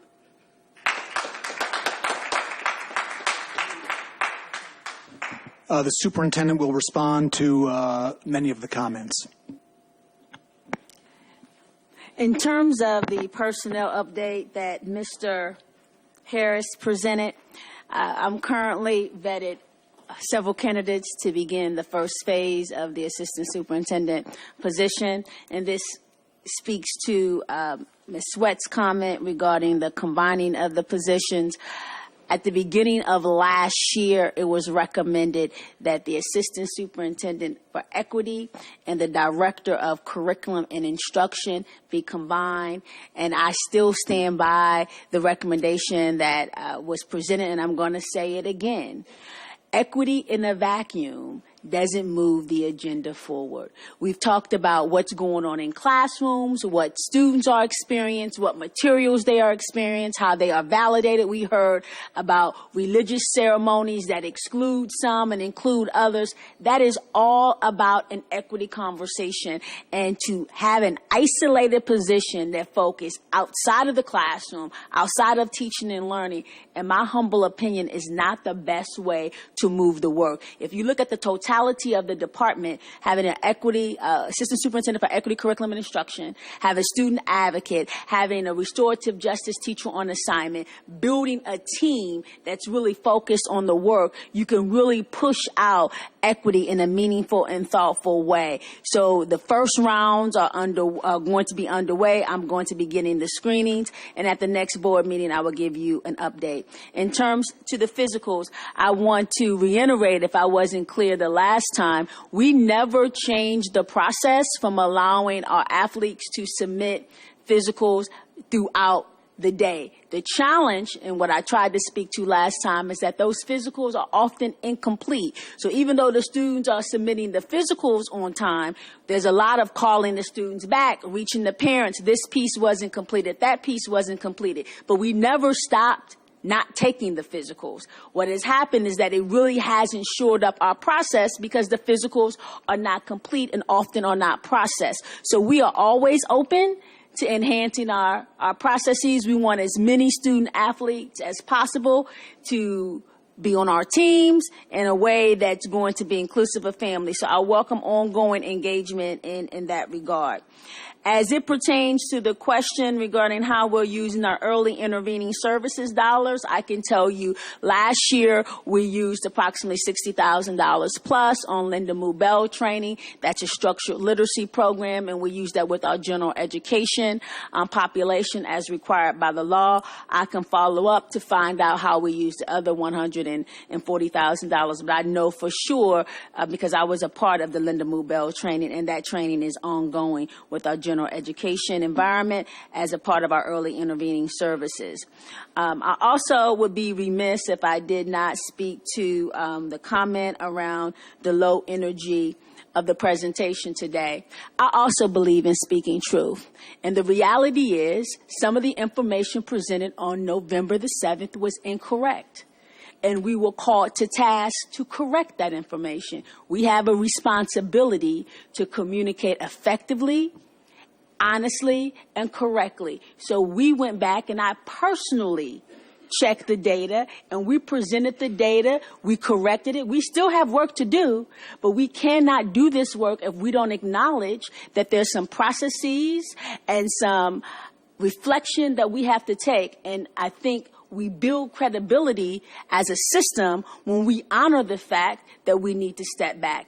The voices of our families who've been traditionally marginalized will continue to be illuminated, but it serves no one well if we illuminate voices that's not correctly documented and spoken to. So whenever there's a question around process that's presented under my tenure that's not correct, I will come back and I will clarify, because I want all of our stakeholders to know that anything that we present is factual, and we have documentation to support. So I do regret if my synergy was not as dynamic as the November 7th, but I can tell you that the data was presented today was accurate. It's been verified by not only myself, but each of our administrators, and we will continue to share data and using the processes that were communicated with the student equity advocate as well. And in closing, the question about our park data, that presentation is actually on our district website. As it pertains now, we have not looked across all of our schools regarding the growth between level 1 and level 2. But for our schools that receive Title I funding, that is one of the indicators that we're looking at to assess the power of our interventions, and in particular, looking at our extended day program. So in terms of extending that to all of our schools, that's a great recommendation, and I will talk to our student data analysis to look into that. Thank you very much. All right, am I correct? There's no items K or L? Correct. Okay, so moving on to business office matters. Do we need to pull any of the items M1 through 12? If I could make a recommendation, at least number 9, to have separate discussion, since I put together an analysis based on our meeting the other evening. 9 and 10, right? 9 and 10. 10 too, right? It's I don't, if there's a reason for 10, that's fine. All right, so do I have a motion for items M1 through 8, 11, and 12?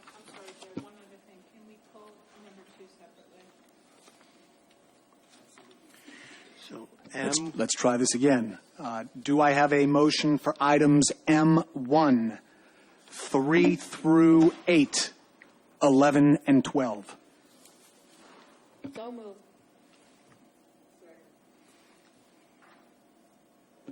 Discussion? I just have a quick question on M8, the resolution about cooperative pricing. It mentions services in there. Which services are we doing cooperative pricing on? I don't have that information with me. It's a national cooperative. I don't recall which services. There are many vendors and different services, but I can follow up with that tomorrow. And then just a second question, and maybe it just needs follow-up. It says the board president is hereby authorized to enter into the cooperative pricing agreement with multiple lead agencies, which will be put before the board on an as-needed basis. I'm assuming that that as-needed is in advance? Yes, and that's why I'm starting with this one. Okay, thank you. Sure. Can I just ask what the rationale behind the carryover for not only the Title I funds, but also the IDEA funds? Is it because we just didn't spend it, or is it because we want to dedicate the money for something that's going to come about at a later time? Referring to M6? Yes. So in terms of Title I, we did not spend. And one of the things that our supervisor of Title I is helping us to do is to spend in a compliant fashion, because the majority of our schools are targeted assistance. If you're familiar with Title I programming, it's often very difficult to program for a targeted assistance school. So our principals tend to be a little bit conservative because they want to make sure they're doing compliant purchases, and we end up having funds that carry over. And what we've been doing now is really helping our principals schools through best practices, information on how they can effectively use those dollars in a targeted program. Our school-wide programs do not have issues spending. All right, but what about the IDEA funds? Because we're carrying over $126,514 in IDEA Basic, and we're also carrying $56,896 for IDEA Preschool. So I will need to follow up with our special education director. I can't speak specifically to why we have those carryovers there, but I'm very much aware of Title I. So I have to follow up with you. Could we have a discussion about this, or should I leave it for board comments? May I suggest that if, in the future, if there are agenda questions, that we let staff know before the meeting so that they can answer at the meeting? Otherwise, we're not using our time as valuably as we might. Well, I understand that, but sometimes agenda questions come up because you hear something from the public. I'm just... At this particular point, I have to say that I've been listening very carefully to Dr. Zylstra. I don't know if he's still here, but it doesn't matter because he's talking about a very important topic where dyslexia is concerned. And dyslexia is a very complex issue for us since the state of New Jersey has redefined it from what we traditionally saw it as somebody that, saw read words backwards, and had to learn strategies to be able to accommodate that. Now we're talking about a disability that's defined as something that will impact a person's phonomic awareness as far as, in some cases, their speaking ability, but certainly in learning new words, in developing the ability to read, and in some cases, the ability to write. In this legislation that the state of New Jersey has put forth, and it's a little over 3 years, and I know that Montclair might not be the only ones grappling with it. I'm aware of the fact that a lot of school districts are. But in this legislation, they've made it incumbent upon the districts to train staff, particularly kindergarten through second grade, but that's a baseline. But when you look at all the information that's out there on dyslexia, a child a lot of times will develop dyslexic characteristics as high up as middle school. So this is something that constantly has to be tracked. So that means that school districts have options to put people in place that can do this type of testing and evaluation. There's certainly, the mandate states that there should be training for teachers in K through 2. But what gets me with this, I guess that's the only way that I can put it, is these strategies are simple strategies. They're strategies that every teacher that's in a classroom should really be doing in their everyday practice. Some of the strategies are just highlighting essential information, using placeholders for certain kids, providing additional practice activities, providing a glossary and content, giving certain kids a copy of the notes. I can go on with this, but I just want to use these as examples to make my point.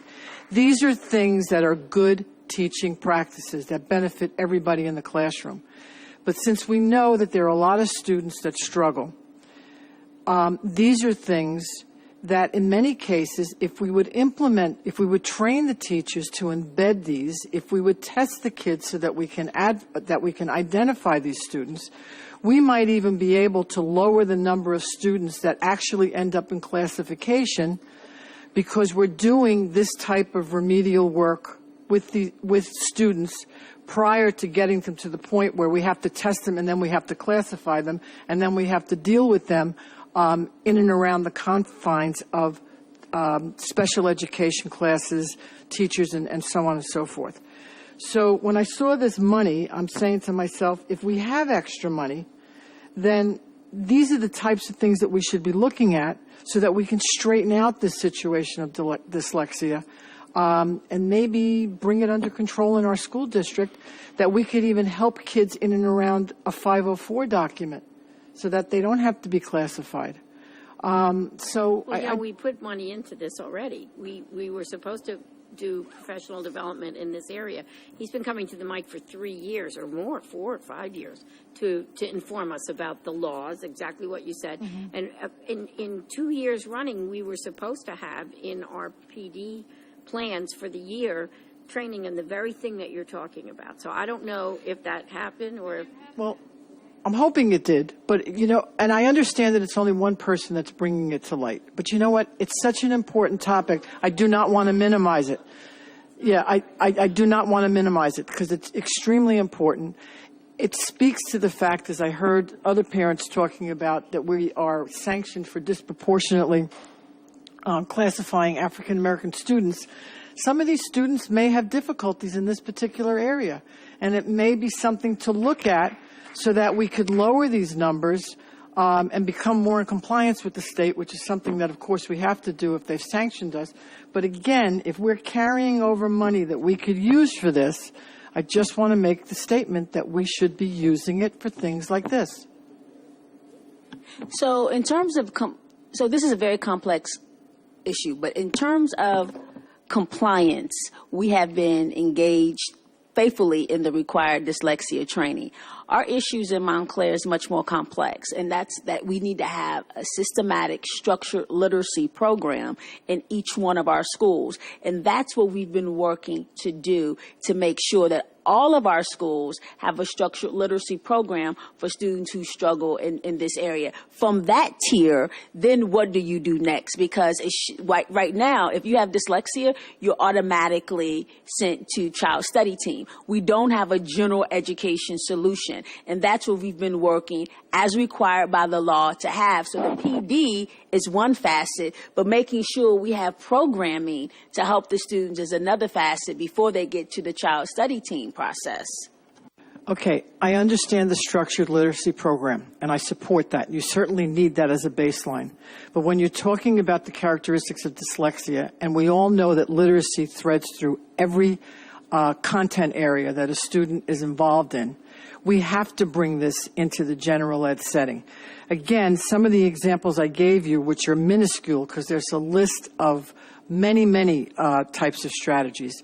These are strategies that are just good teaching practices, and if we embed them across the content areas, we will be able to help students, because it's not just about remediating them in the literacy classroom. It's about giving them supports across the board. What I'm saying is that these basic pieces that you're mentioning, if you look at our curriculum, we talk about reteaching, we talk about highlighting, we talk about looking at root word, you talk about building background knowledge in order for literacy. Those are pieces that are there. I think the delicate nature in terms of dealing with dyslexia is explicit training for those folks. Once a student struggles, what do we do to help them? And that's our growing edge. And I think that's where we're knee deep in terms of putting systems in place. But whatever information you have, if you send it our way, we can cross-reference it so we can demonstrate where we may not be aligned to what you're recommending. All right, I'll send it to you, but I have one just last question or comment. What type of systematic testing do we do to identify these children? Do we test every child in first or second grade?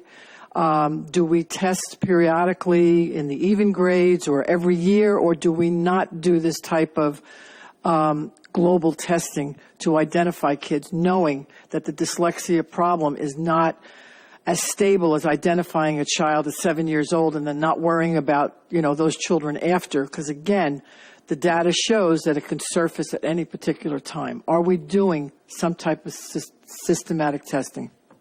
Yes, so we have a universal screener. As you all know, there is no dyslexia screener. That we have a universal screener in our K2 area. We have a universal screener in our 3-5 area. The challenge, as I mentioned before, is when we have a student that struggles and who is in need of support, now what? So we have the screeners in place, but we really don't have the response to help the students. And that's what we're trying to construct in this moment. So we do have, that's one piece we have. We have our universal screeners, but then what do you do to make sure that students' needs are getting addressed in the most effective and efficient fashion? That's our growing edge. So whatever research literature you have, we can definitely cross-reference it so that we can try to enhance our practice. Thank you. Dare I ask any further discussion? Roll call, please. Ms. Church, Yes. you're voting on M1, 3 through 8, and 11 and 12. Ms. Church. Yes. Thank you. Mr. Connick. Yes. Ms. Jana. Mr. Kavesh. Yes. And Ms. Murnan. I'm going to vote yes on everything except for 7, where I'm really waiting for the discussion on number 9. So I'm going to say no for 7. All right. Now, did you want 2 to be separate from 9 and 10, Ann? Yes. And Ms. Robertson's not here. So we'll do M2. Yes. M2. Can I have a motion, please? Any discussion?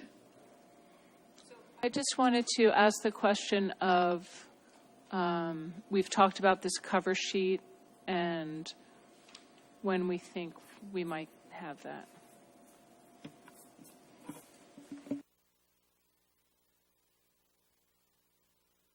So I know that the BA and I have been in conversations on how we can create a more user-friendly cover sheet. Our challenge is working with our very outdated system to cluster various accounts together. So we may have to try to look at doing it manually. I don't know when that could happen, so I'll defer to our business administrator. And if I could, Ms. Murnan, we have a meeting coming up.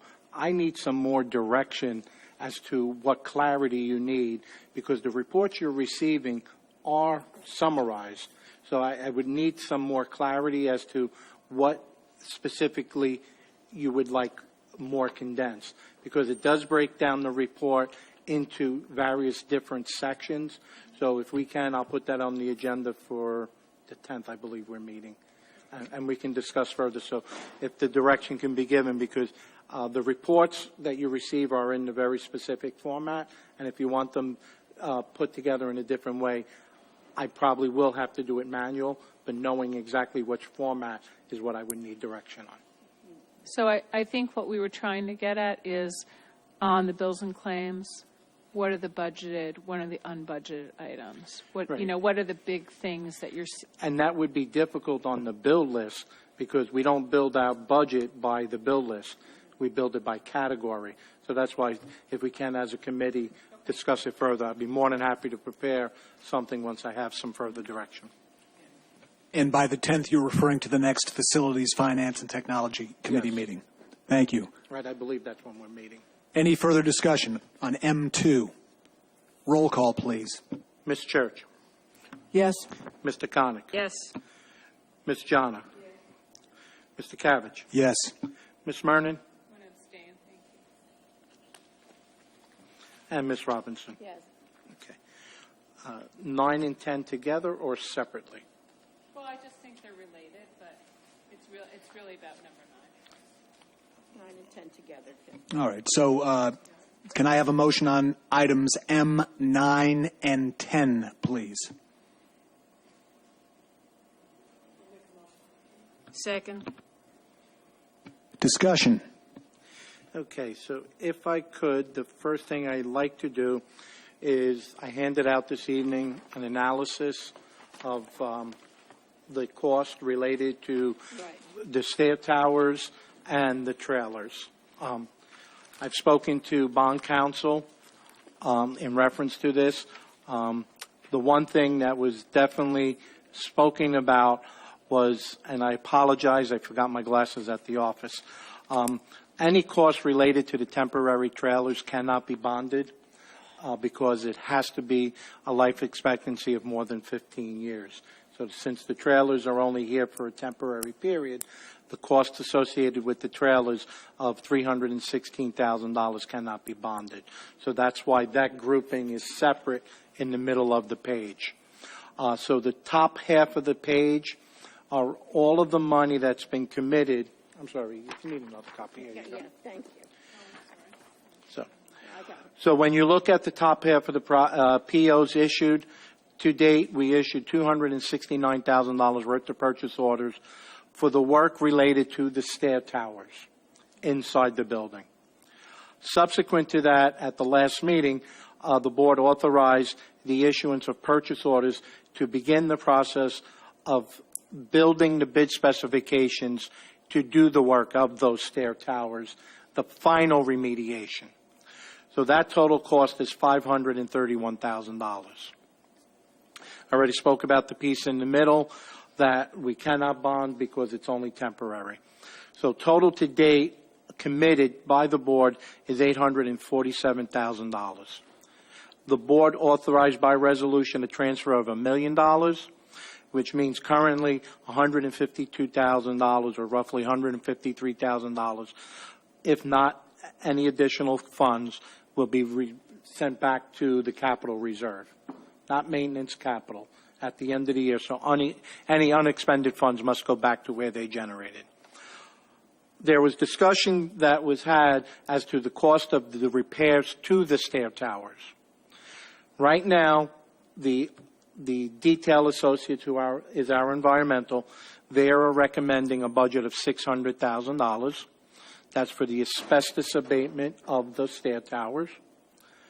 From Perrette Samjian, their stair tower replacement is $850,000. They recommended a lower number, but because of inflationary, I'm adding some additional funds so that in case the budget comes in over. And part of any bond ordinance is Section 20 cost for bonding. That is the cost associated with actually going out to the bonding, which is where the $1.5 million has come in. That is the $1.5 million that is in the resolution to request from the Board of School Estimates.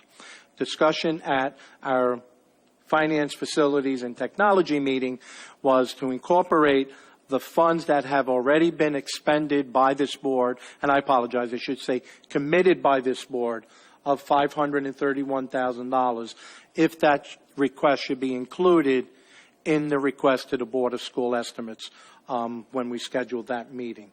So I put the 1.5 because that was the discussion that was going on prior to the committee, and I thought it would be prudent to bring it to the full board as far as the discussion of the other eligible $531,000 to include or not include in the request to the Board of School Estimates as we move forward. So we already spent the $531,000. And again, from our reserve, and that's where I guess some clarity. When the $1 million was requested to be transferred, it was my recommendation that the board was covering their cost of those things. But at the meeting, the committee discussed should we ask the mayor and council or to fund the whole thing above and beyond just the 1.5 for the anticipated cost of doing the stair towers now. So if we did that, that 531 would go back to our reserve? Yes. All of it? Because right Yeah. now only 152. 52, correct. So all of it would go back to our reserve Yes. if they bonded it for us? If they bonded it. Speaking of Board of School Estimate, and maybe you can answer this, Jessica, do we have a date for when that next meeting is? I have not reached out to them as to a date yet. I wanted to get through this process first. I have a couple of questions. What's the difference between stair tower repairs and stair tower replacement? Because we're spending $100,000. We're spending a lot of the 269 appears to be the same thing that we're going to be spending $854. Be more than happy. So if you recall when the stair tower process started, we were looking at bringing in a contractor to do work, and then we found out that we had the asbestos issue. So the top half is for work that contractors came in and began that we had to stop them once we knew that we had asbestos. Okay. The bottom half is the actual now replacement after the fact. So I just termed it repair because we started repairs. We didn't do the replacement. So the top half is work that was done prior to shutting down the project from moving forward. The bottom half is now moving the project forward. Let me ask a separate question about the trailers, because if we bond for either the 201, either the 1.5 or the 231, that doesn't include the 316, right? It cannot, no. It's So temporary. if we get money back, it wouldn't go towards the 316 no matter what. Did we check Right, we with, took it out of our right, reserve. did we check with council if we can bond for the money that we've spent already? Yes, I reached out to them. Okay, That's and why. they said yes. There may be a different type of mechanism to do it in the wording, but I was told yes. Is there any cap exemption for the trailer cost? Is there any way we can recapture some of that money through a request for cap exemption? I'm not aware of that. I Okay. wouldn't know that at this point. So the electric power supply that we're allowed to, that's at the top. Yes, we had a conversation in that regard. Since the electric power is out there and it is permanent, Oh, it's permanent. it's permanently installed, so we could use it if we needed power for some other reason. So it's not going away. It will not be Interestingly, removed. 15 years, you could see those, well, they could stay there for 15 years. Well, So for other reasons. I just want to run through how the board has understood the process to make sure we all understand this. So when we moved money out of our capital reserve account, that was because we had to move it right away to begin work. There was no other way, either that or I would have to take money out of the operating budget to transfer over to do it. So it was the cleanest way to get the projects moving. And when we did that, I remember discussion about would we be going to the township or the Board of School Estimate to bond on that. And Ms. Mernon, if that was, I don't recall that conversation. I'd be honest with you. If that was, I don't recall that conversation occurring. So Am I the only board member that recalls if there is, that I don't conversation? recall that. When we moved money out of our capital account, because we had to move money right away, my understanding, and maybe I was in error, but my understanding at the time was we had to move it right away in order to go out and begin any work, and that we would then consider whether we were going to the township to reimburse that capital transfer to the Board of School Estimate. Yeah, it was 1.5. Well, we did the $1 million did transfer. the Now we're million going for transfer. another And 1.5. now- right. Correct? Correct. So I guess I have just gotten lost in that number somewhere $1 million. So that's where my, It's 500. We transferred $1 million. We transferred $1 million. We need, because I had the same arithmetic confusion that you did. So we spent 5 plus, because I realized that the trailers are separate, and I wasn't thinking about that at the time. So we spent 500 approximately, and now we need another $1.5 million, hopefully less. actually, to date, we spent almost $800,000. Right, but I'm just taking out the trailers. Oh, out I'm the taking trailers. out the I trailers. apologize. Because it's a separate. So yes, you would need the 5 plus another 1.5 to complete it. We didn't spend the whole million. okay, so the total amount, absent the trailers, is going to be, To $2 million. Right. And again, the reason the discussion came up, and I think it's important for the full board, is that the question was how much is needed to complete the stair towers, and I said 1.5 because my understanding is the $1 million that we transferred, the board was going to cover that cost of the repairs that you already did. And again, Ms. Mernon, if you if that conversation occurred. I really don't recall it, and I'm not saying it didn't. I just don't recall it.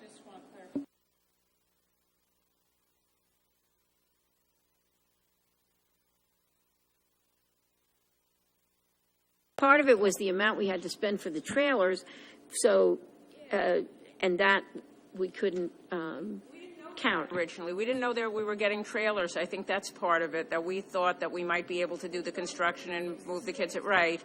I think that's...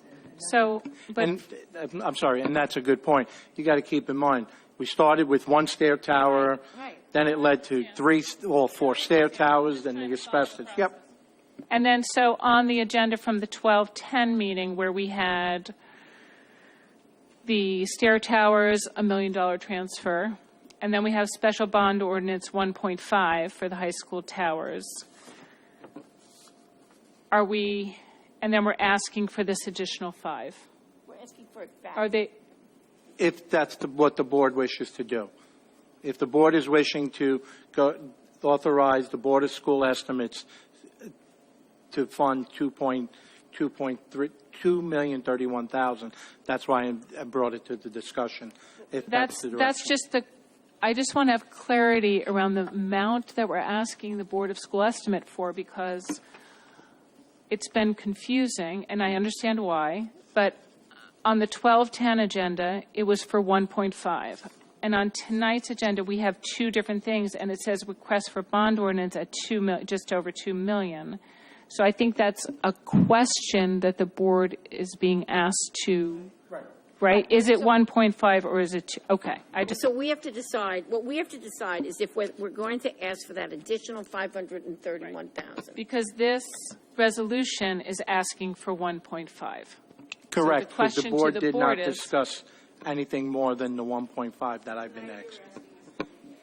The committee, that was a discussion between the committee, so I'm bringing it to the full board for the discussion. Why wouldn't we ask for the full amount? Don't ask, don't get. If we don't ask for the full amount, how does that affect that fund balance that the accountant was talking about that we have? It doesn't affect it? Not your fund balance.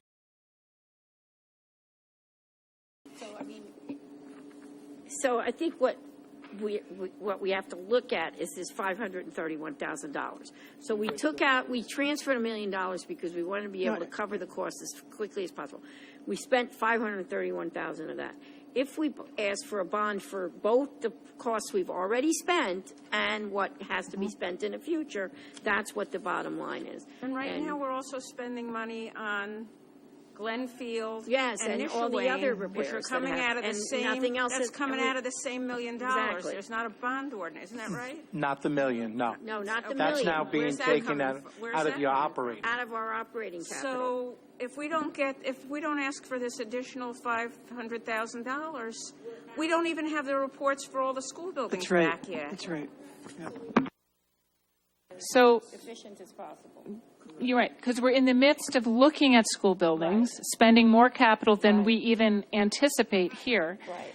And then we're still short on our capital because we've taken out for the trailers, right? Quite frankly, $2 million is nowhere near enough for a bond. I would like to ask for a lot more. So I'm definitely going in this direction. I'm convinced that we have underfunded the repairs of these schools for way too long. You're asking an important question, which is this isn't the only bond ordinance we're asking for. Is that it? We're also going to be asking the Board of School Estimate for our other capital needs, correct? Yes, just don't start mixing. This is strictly for the repairs of your stairs. As we shared with the committee, we're going to work through the administration to prepare the request for the next budget cycle. Can I ask, when will the report be done that all the schools have been looked at by the architect?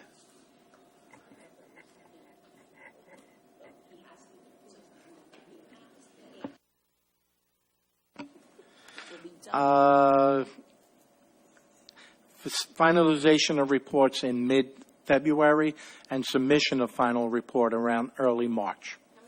So So can Right we now, assume they've that if gotten we through- find other issues, such as Glenfield in the other Right, they started buildings, Hillside this that week. this figure for the bond request may go up? Because, Well, like in future asks. I mean, this is for now. Right. well, it's for now. It's just that if something else comes up in the other schools, they're going to become a for now issue also, because we're going to have to fix them, just like the Glenfield roof. We're not going to have any choice if other schools are incapacitated the way these two buildings have been. On the Watchung report, it was there's things that moving forward are going to have to be done. So we already And know we're that. addressing them. Yeah. No, Right. I know we don't know all the schools, but I'm saying we already know. If I that could, just keep in mind, you have your Board of School Estimates budget process, and in the past, that's where you've put together your major requests for facilities. I believe 2 years ago, the board requested $15 million, and the Board of School Estimates only approved $3.4. So we're trying to get through it, but this is a very specific request because in order for me to award contracts, hopefully in early March, so they can start work in May, I have to have financing in place. So now, do you want to change that resolution to 038? Do you need to? What I suggest is the person who motioned and second, if those two are in favor of it, we'll change it to the $2 million, and do you want to make it the exact amount? Who did? Who did it? Okay. Okay. Can I just ask one additional question before we do that? So then that leaves our capital account where? Until the funding comes back, you have $152,000 added back in, but we used money. So if you put the 500 rough numbers, 5, 7. So, and when you would may we be get the back to- 5, though? Not until they do the bond ordinance. Okay. And, About 800,000. yeah. And my question on that is just, how do we feel about that number being our capital number for 11 buildings? In light of what's transpiring in some of these reports, it may be light. But again, the only way you can build that up is by having excess money generated out of your operating to transfer over. So it's a balancing act. You're in the middle of negotiations with 3 separate unions. So there's money set aside for that. So depending on your final settlements and some of the positions that we had to add during the year for special education has kind of drawn down on your operating funds at that point in time. So we were able to build up the $1 million because we managed the budget last year in a fiscally responsible way. We're doing the same this year, but we got hit with certain things this year that were not part of what last year we dealt with. So 800 wouldn't have helped you if we didn't have the Board of School Estimates in the current year. If you were more or less, and there was, someone said type 2, we're actually a type 1. If we were a type 2 school district, you'd probably be scrambling at this point in time. There's a whole bunch of requirements to get there, but as a type 1, you have the relief to go to the Board of School Estimates to request it. All right, so have we changed it now to the exact figure? I was just going to say $2,031,000. Yes. Can I just make one other comment? Yeah. So one other thing I think we should note and just give credit on is the work that John Eschman has been doing, which he's been doing a lot of work in-house that keeps some of these numbers down, which has been really thoughtful, and He's been keeping up with I certainly appreciate it.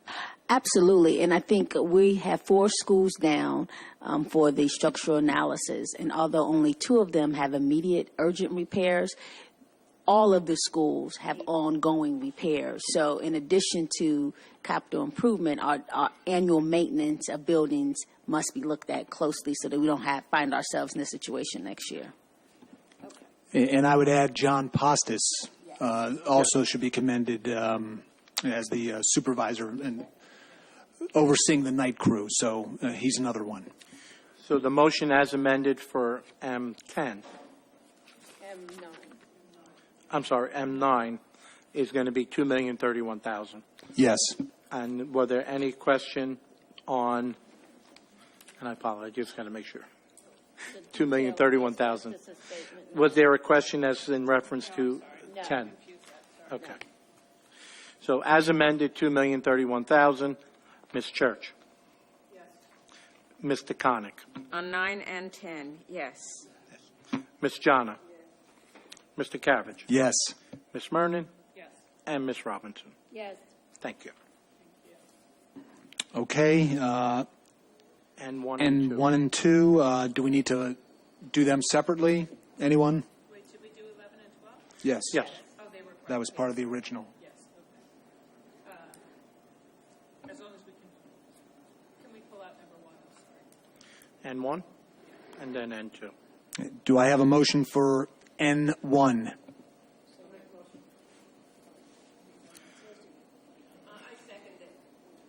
No discussion. Roll call. Ms. Church? Yes. Mr. Connick? Yes. Ms. Jana? Yes. Mr. Cabbage? Yes. Ms. Mernon? Abstain. And Ms. Robinson? Yes. N2. So moved. Second. Roll call, please. Ms. Church? Yes. Mr. Connick? Yes. Ms. Jana? Yes. Mr. Cabbage? Yes. Ms. Mernon? We're on N2, yes. And Ms. Robinson? Yes. Okay. 01 and 2? Can we do 01 and 2 together? Any need to separate them? Can I have a motion for 01 and 2, please? Second. Or answer. Mr. Connick? Any discussion? I would like to just simply thank Ms. Church for this very impressive body of work that she has been steering us through. Thank you very much. Shared by all. Really beyond thorough. Thank you. Roll call, please. Ms. Church? Yes. Mr. Connick? Yes. Ms. Jana? Yes. Mr. Cabbage? Yes. Ms. Mernon? Yes. And Ms. Robinson? Yes. May I have a motion, please, for P1? Second. Any discussion? I have a question on the Montclair High trip to Haraz in Atlantic City. Harris, I can't. That's the $150 one? 175.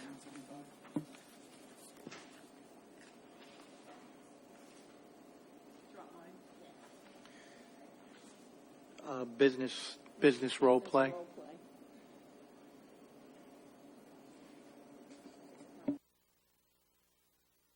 It's a competition. You need us to give you more information on this field trip? Just wanted to know how much was coming out of a student's pocket. So they're fundraising. So we at the $50 limits, and they're going to be doing fundraising. Oh, okay. Yeah. So that should really just be $50 on there then. No, they have to. We have to show the actual cost. of the Okay, trip. but Yeah. it's Any further discussion? Roll call, please. Ms. Church? Yes. Mr. Connick? Yes. Ms. Jana? Yes. Mr. Cabbage? Yes. Ms. Mernon? Yes. And Ms. Robinson? Yes. On Q, it will be Q1 through Q11 now, since the personnel report is added after the executive. Oh. Why is it 11? There were 11 Because things? you started with item 4 through 11. That's the personnel report. Personnel report, each item. Oh, Yep. okay. Is there any need to pull any of the items Q through 1 through 11? May I have a motion on Q1 through 11? No discussion. Roll call, please. Ms. Church? Mr. Connick? Ms. Jana? Mr. Kavesh? Yes. Ms. Mernon? And Ms. Robinson? Okay, board comments. Want to start with you, Eve? Oh, well, just want to wish everyone a festive new year, and I look forward to 2019. And I just hope everybody is safe during these times, holiday times, when everybody's rushing about. And I do want to remind people that it's not how much you give your children, but the quality of the time you spend with your children. It's very important that we take time during this busy moments to acknowledge our children and spend time with them. So that's all I'm going to say tonight. Best wishes. I just wanted to thank you for the updated student equity report. I thought it was very thoughtfully done, and I'm really happy to see the investment of time and thought that's been put into making the underpinnings of the position really robust and working to make sure that it can be very effective. So thank you so much for that. And I want to wish everyone a very, very happy end of year, and I hope we all get to play and rest during the break. So, thank you. I also want to thank the superintendent for the presentation, and I want to thank everyone in the district, the parents, the teachers, stakeholders, the various organizations who come out. We are all engaged, you are all engaged in very hard work, and it's often frustrating, and the line is not, to the end is not straight, and I get that everybody gets frustrated, but we are all, whether we believe it or not, people of goodwill who are looking for the best for all our students, and so I just want to thank everyone for really doing your best. And I want to just respond to Ms. Abdesevage's comments, because it's not my holiday season. It's not a lot of people's holiday seasons. I personally hate that Hanukkah gets lumped in with Thanksgiving, because somebody thinks they're doing me a favor, but it feels like pandering to me. It's not an important holiday. I would prefer that we not do any holiday celebrations in the schools. I would prefer that we not do any holiday celebrations in the town. I think it's divisive. I don't think it's unifying. And I had a parent say to me once, a class parent, this is 20 years ago, but obtains today, I think, when I said that I did not want to do Hanukkah in my child's class because it wasn't an important holiday to me. If you wanted to ask me what holiday I wanted to do, we could have this discussion, but really I'd rather that we not do any holidays in school. The response was you're trying to take away my Christmas. And I'm like, what? So we need, for people who celebrate holidays, I wish you a wonderful holiday. For people who don't, whatever you do in your life, I wish it's wonderful. And whenever time of year that is, I hope we can celebrate that if you choose to. And if you not choose to, I hope that everybody's okay with it. So Selma, thank you for raising that. It's not something I talk about. I used to talk about it continuously ad nauseum, but I think it's worth reminding folks this time of year. So thank you. Ms. Jana? Thank you. A couple of things happened tonight that I just wanted to mention briefly. So I understand exactly what you're talking about, and I've gone through that with my children coming up through school. Questions they have about holidays, about why do we talk about Dr. King? We don't talk about Malcolm X. Why is, how come we don't have a Christmas tree? It is something that begins to build on you after a while, and there's always a conversation.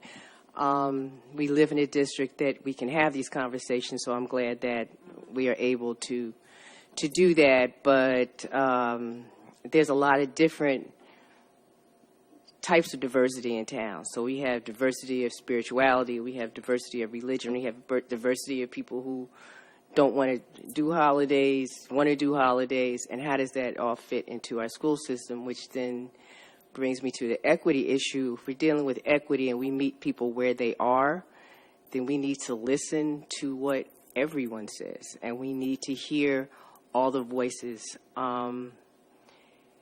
It's, I don't know how many years from Brown v. Board of Ed, and we're still talking about school segregation. Clearly, this is work that does not happen overnight, and it is very difficult work. And we need to listen to all the voices that need to be heard. In a school district, that includes the teachers. Some of the teachers, yes, that there's things that need to be addressed. There's staffing issues that need to be addressed. We have issues of students who need to see people that look like them in front of a classroom. So kind of all this is going through my head when I hear these conversations. And I also understand the frustration because having come up in the civil rights era and had seen my father as a union organizer and advocate go through and speak on a lot of these things and hearing the same conversation over and over again, having parents come and say, I'm still not being heard. So it's ongoing work. So if we're 70-some, almost 70 years now from Brown v. Board of Ed. We're so many years out from basketball rights versus Board of Education in Montclair. We are still fighting the same battles and still having the same conversations and still hearing a different generation of parents say the same thing. So it's ongoing. So I just wanted to put that out there, and I take my kids to Barnes & Noble to buy books, and that's what we're going to do during the break. So everybody enjoy yourself. Thank you.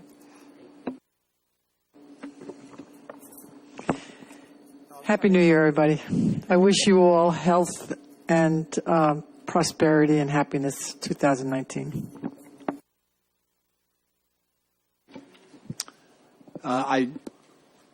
This is the end of the calendar year 2018. We're obviously only halfway through the school year 18-19. But I want to thank and commend my colleagues on the board because I think we have had a very productive year in 2018.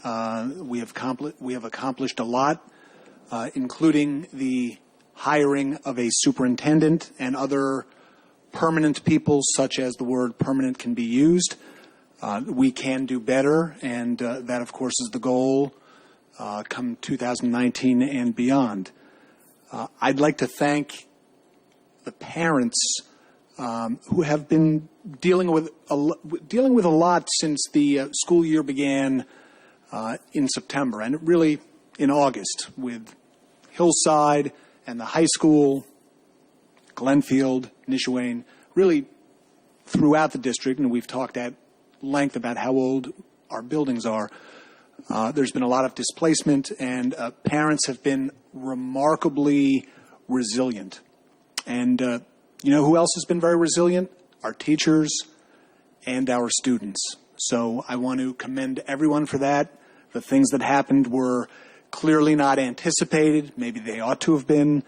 But I applaud everyone for their resilience, and here's to a great 2019. On that note, the next public meeting of the Montclair Board of Education will be held on Wednesday. Is that a Monday? Monday, January 14, 2019 at 5:30 p.m. in the George Innes Annex Atrium, 141 Park Street. The meeting will then go into closed session until approximately 7:30 p.m. when it will then reopen to the public. Do I have a motion to adjourn?